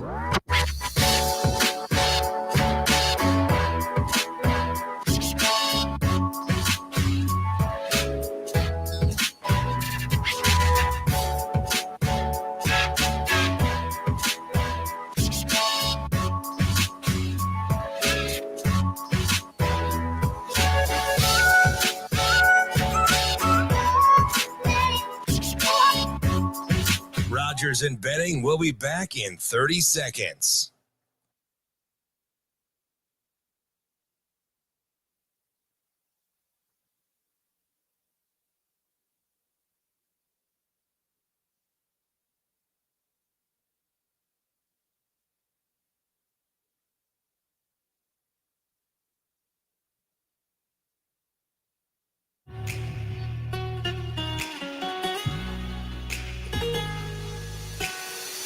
Coffee and Cream with Rogers and Benning on Hail Varsity Radio. Speaking of coffee and cream, I am drinking the official coffee of Coffee and Cream, courtesy of the Beanery. One of my favorite places to go check out, and we do it once a week, at least under my roof. That's what we do, especially after church in the morning. It's like, hey, you know, what are we going to do? Had food, the apple maybe? smoothie yesterday. Oh, yeah? Yeah, Caleb had the berry. Actually, he had to split it with Zoe. How are the smoothies there? It was fantastic. The apple was real apple. Yeah, it's legit. Opposed to your green apple Jolly Ranchers? No, you know, sometimes apple fools you. You know, it's like, and it was green too. So I had a certain, you ever look at something and because it looks a certain way and you expect it to taste a certain way. See, I want it. Once I saw green, I'm like, this better be apple. They're locally owned and operated. They roast their own coffee, make their own smoothies, apparently, and now they need to change their slogan to serving people coffee and smoothies. Because that's what DB likes to get over at the Beanery. We appreciate them being the official coffee of Coffee and Cream. Let's go to the phone. Cody is on line 1 here to talk state wrestling. Cody, what's up, man? What's going on, guys? How are you? Commander Cody, that was a fantastic job by your organization covering the state tournament, man. That was any wrestle killed it. Golly. You know what my favorite was?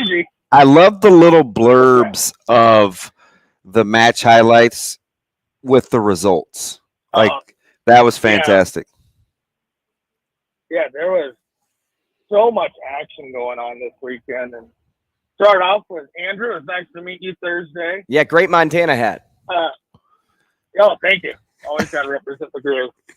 Damon, do you know Eric Vargas, Westside graduate, coaches wrestling down at Central Missouri? Yes, I know of him. How much? Okay, I said, how much does Andrew look like him? Hey, I thought that's what. Yeah, you know what? You're right. Name for me again Vargas. one more time. Central Missouri State Wrestling. Eric Vargas. Yep. Yep. It's here we kind go. kind of a doppelganger. So best. I know he's a good-looking dude. Of course. What? That's an irrational sense of confidence. Hey, Cody. So what was? Yeah. Did you get caught up in the moment of Kale's match? Was that the greatest high school wrestling match that you thought you'd seen? It's up there. I mean, off the top of my head right now, I'd have to go back and look. I know no one talked. The Haberman Genitone match in the finals last year Was outstanding. Yeah. Kale's match. I mean, Henry Riley and Mikey Myers had a heck of a match this weekend. I'm pretty proud of Eminem. Yeah, but I mean, Kale's match was absolutely incredible.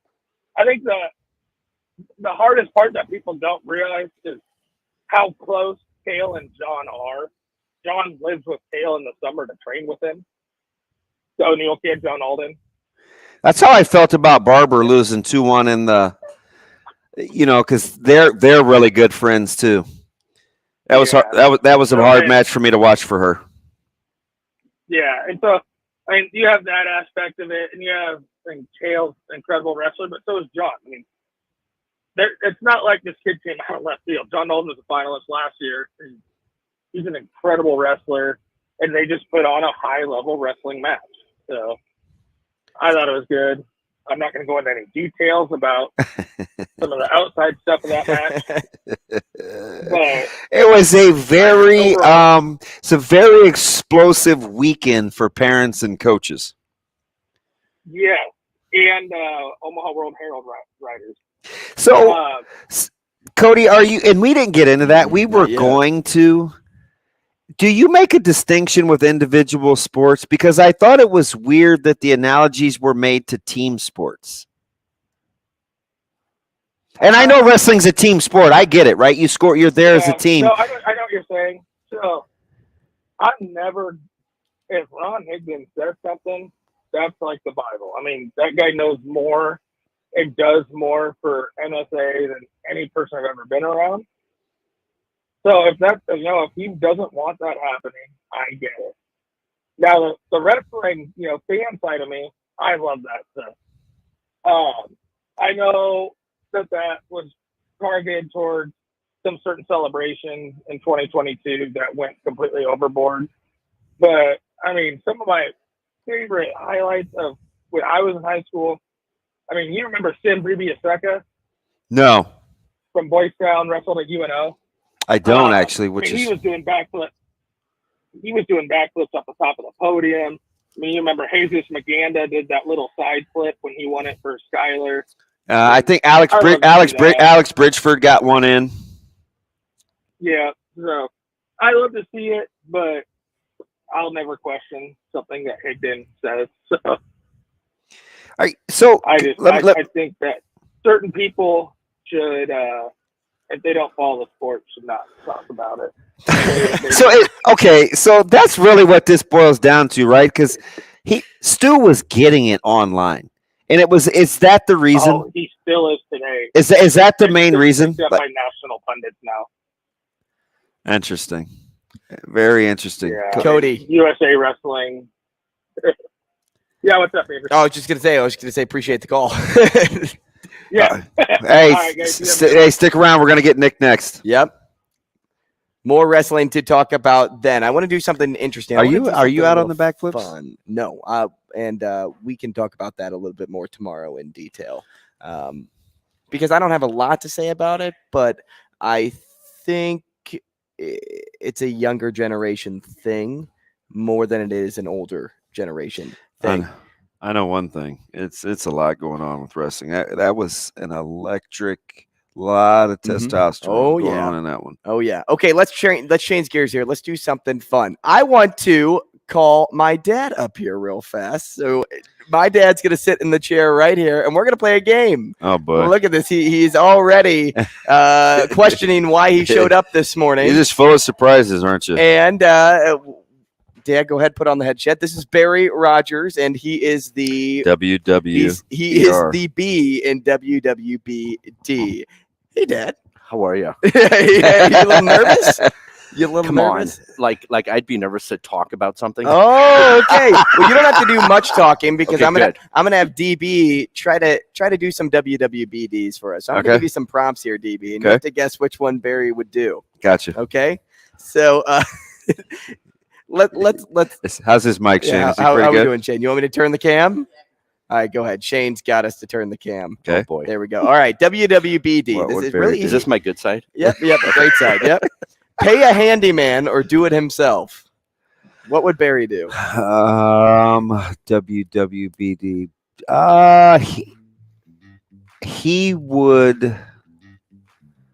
He'd pay a handyman. It depends on what it is, but most of the time it'd be paying. Hey, all right. If I did it myself first, I would go to the hardware store, spend a lot of money, not do it right, and then have to pay the handyman. Yeah. Yes. All right. Let's go. Let's go. WWBD. Okay. Travel by plane or travel by car? Very family oriented, time spent. I would think car, but he does appear to like efficiency. I will go with. He's gonna drive. Let's take the car. See, this is another one of those. It depends. Because if it's like 5 hours or less, I'm driving. Yeah. Because by the time I get to the airport and do all that stuff, get There's through the TSA, efficiency. all that stuff. That's the efficiency. You're exactly right. But no doubt, fly on an airplane. Yeah, Okay. I would Sorry. think fly. Yeah. All right, I'm 1 for 2. That's all right. I got this. WWBD. Change his own tire or call AAA? That's something I feel like he would know how to do. I'm gonna go with change his own tire. No way. I pay for AAA insurance. You're gonna use it. Shoot! All right, I gotta get back on the good side here. You're doing so well. 1 out of 3. I'm here. All I right, come. I'm all gonna right. get back. DB. WWBD. Okay. Would he move north or move south? Oh, tough. I'm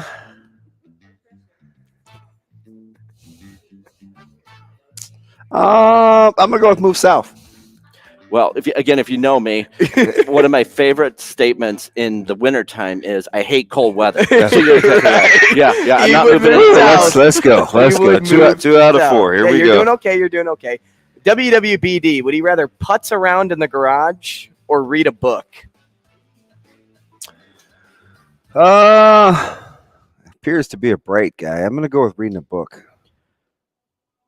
Putts in the garage. Fudge! Look, Ash is killing me. All right, let's do one more. All right, I'm just trying to get back to 500. WWBD, just like Nebraska basketball here. Here we go. Drive the boat or relax in the water? You kind of describe him as having control freak tendencies, but he appears to be Wait a minute. fairly laid back. Relax. See, if I'm on the boat, I'm driving the boat. Yeah. Because you're exactly right, DB. I am a control freak when it comes to that, and nobody can drive the boat like I can. So That's where you get your irrational confidence from, right? Thanks, Dad. Love you. Thanks for playing. We are talking wrestling next.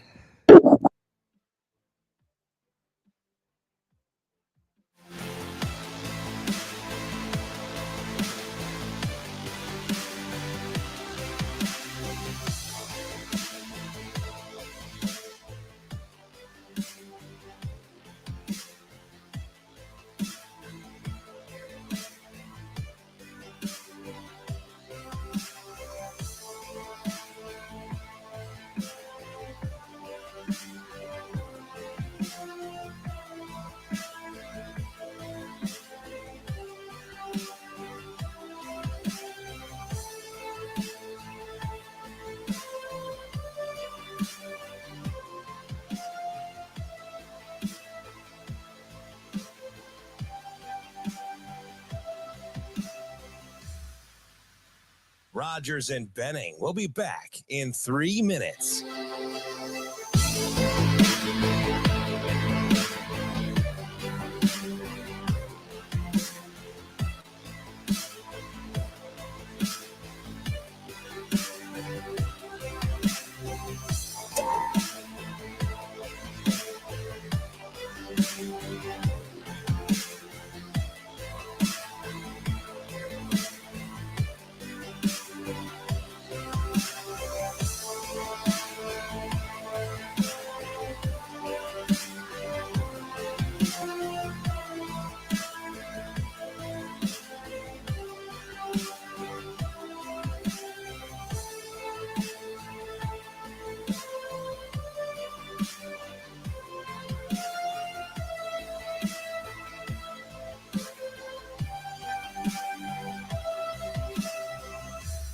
Rogers and Benning will be back in 2 minutes.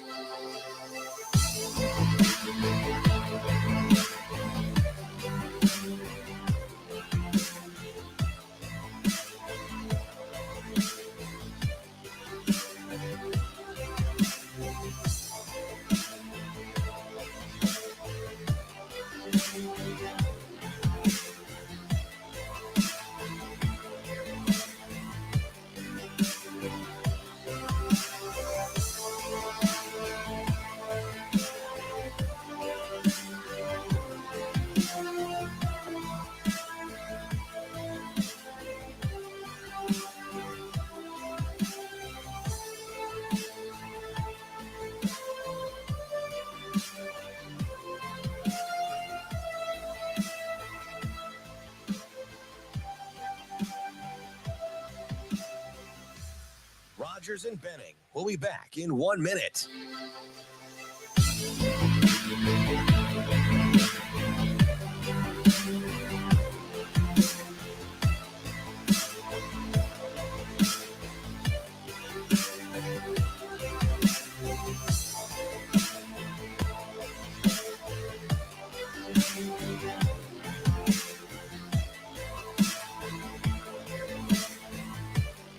Rogers and Benning will be back in 30 seconds.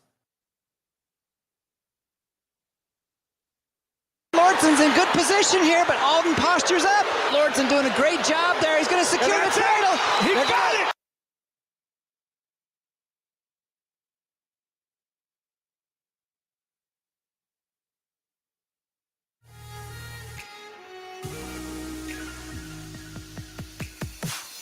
Coffee and Cream with Rogers and Benning on Hail Varsity Radio. Lordson's in good position here, but Alden postures up. Lordson doing a great job there. He's going to secure the title. He got it. What a finish. Wow, Cale Lawrenson, a 4-time state champion in a remarkable finish. In Nebraska high school wrestling history, to become the 4-time state champion. Yeah, that is Larry Pudney blown away by what was going on. The wow and a great finish. You're looking for a great finish on a vehicle. How about Dingman's? Really good at what they do. The customer service is the thing that I'm most impressed with. Busy time going out there with people in the service industry. You're looking for a peace of mind and know that people have your best interests at heart. Make sure you go to Dingman's. 25 years locally owned and operated. You don't do something as long as they have in the community without being pretty good at what they do. That is Dingman's. 4 great locations. The Collision Center, they can work on just about anything. I saw walk-ins for a car that was overheating, and I saw somebody that actually needed a fender bender. So their versatility, much like Lordson's wrestling game, has got a ton of options. How unbelievable.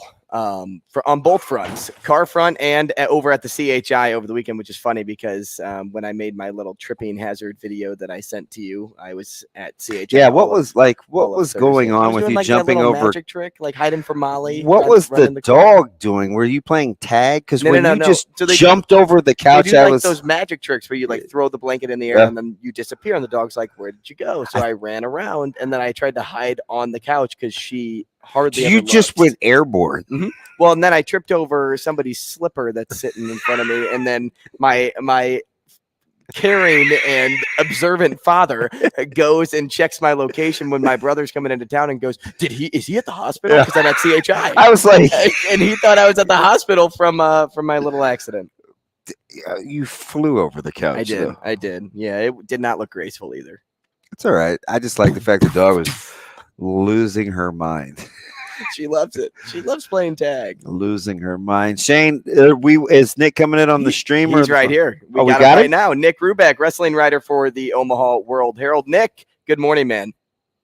Morning, fellas. How are you? Good, man. Few people do this as well as you do. Is this like your Super Bowl? Because it's like I know, man. It's become a spectacle, hasn't it? It really has, in a good way.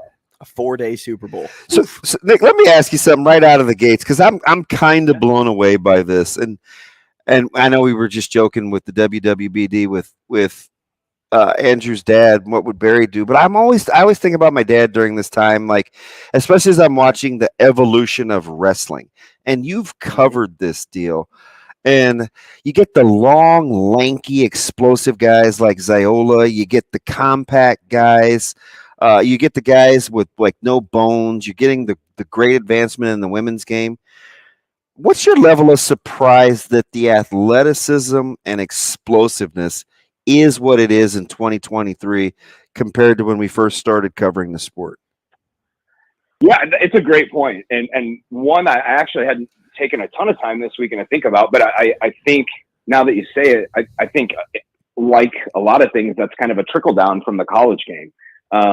You get those guys that flexibility is almost as important as their strength, at the college game. And when that starts trickling down, and that's one of the awesome things about wrestling is that you can do it any different way. I mean, one of the things I point to is that girls 200 bracket where McKenna Schramm is probably no joke, a foot shorter than Claire Pash. Yep. And uses her leverage. And if you just looked at those two side by side, you might be like, oh yeah, the girl with the foot height advantage is probably the one that's won all these matches, and she actually hasn't. So I think that's a really great point, though, Damon, that the athleticism is becoming more important than just brute force. I think it was the quarters. I'll go back to using Ziola again because he's long and he's lean, and I think he ended up winning his double digits. I think it was 15-5, something 14-5, something like that. Yeah, and so you got that long. He gives up his leg. It was try to get a single.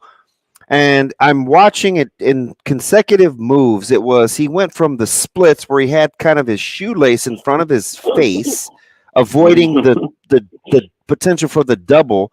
Then it goes to the mat, and he's like, it looked like a chicken wing, how you would fold a wing. And I'm just thinking to myself, the body and that kind of frame and historically would be in trouble. He fought it off, no problem, with his balance and flexibility. I'm like, it's like contortion. It's just so strange to see people so explosive from awkward body positions. And that's one of the things that, when I talk to the coaches of these high end guys, the Joel Adams, the Cale Lurids, and that kind of stuff all just comes with mat miles. I mean, I've been in this position 400 times before, and I know what to do.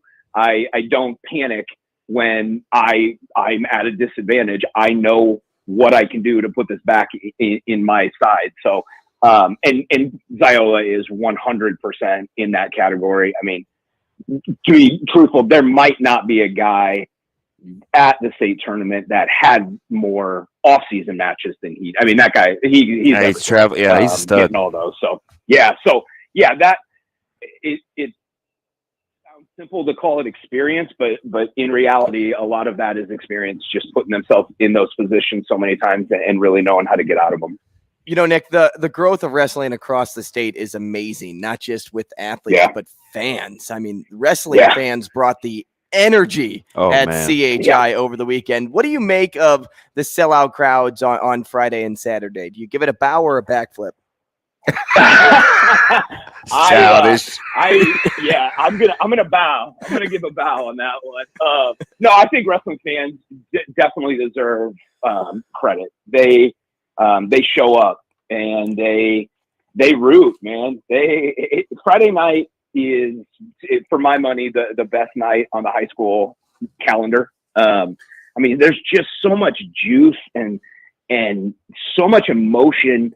You know, there's a reason they call that the heartbreak round. Mm-hmm. You got guys in the middle that are either realizing a dream to wrestle in the finals, or they're disappointed that they're not. And then you got guys on the outside that are either getting a medal or they're not getting a medal. And, you know, you put all that emotion with 5 different classes from every corner of this state, and it's palpable, man. You can feel that in there. So a lot of positives, I think, for businesses pre-pandemic or post-pandemic, you know, whether it's office space or how to work from home, efficiency. Mm-hmm. Apparently for NSAA and wrestling, it was how to schedule classes.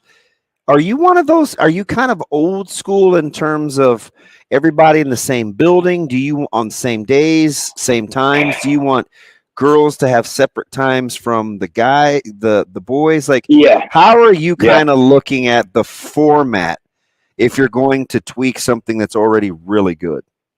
Sure. To be quite honest, and you know, Nebraska's lucky. Nebraska might have the best guy in charge of wrestling in the entire country, in Ron Higdon. So I certainly won't speak for what he is going to do. For my money, I would do this exact same thing for one more year, and I would evaluate where we're at in November, see where our numbers go. The problem is I don't foresee it becoming a 4-day tournament at CHI,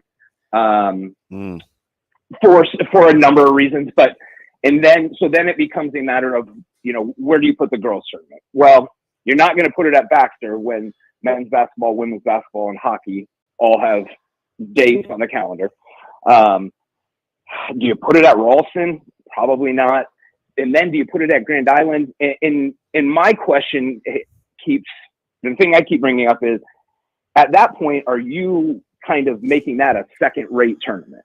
You know, and the proponents for another class of girls wrestling, I understand everything they're saying and wanting to do with it, but if that's the answer, are they still as excited for a second class if they're wrestling in Grand Island or in Kearney instead of at CHI?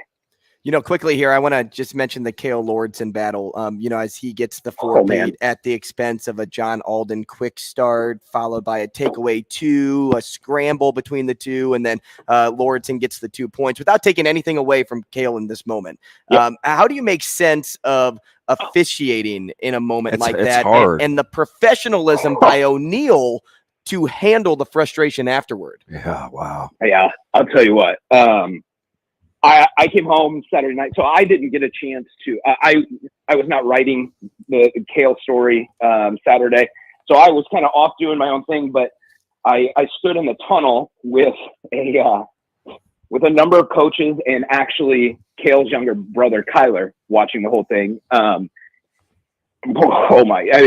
I told a couple of coaches, my mouth is dry, and I am not going to win or lose anything today. Mm-hmm. Just unbelievable match. And then I came home, and I probably am going to out myself as a nerd here, but I probably watched that sequence. Oh, you're not alone. Yeah, not. Listen, I talked about it in the first period. It's in my library. It's not going anywhere.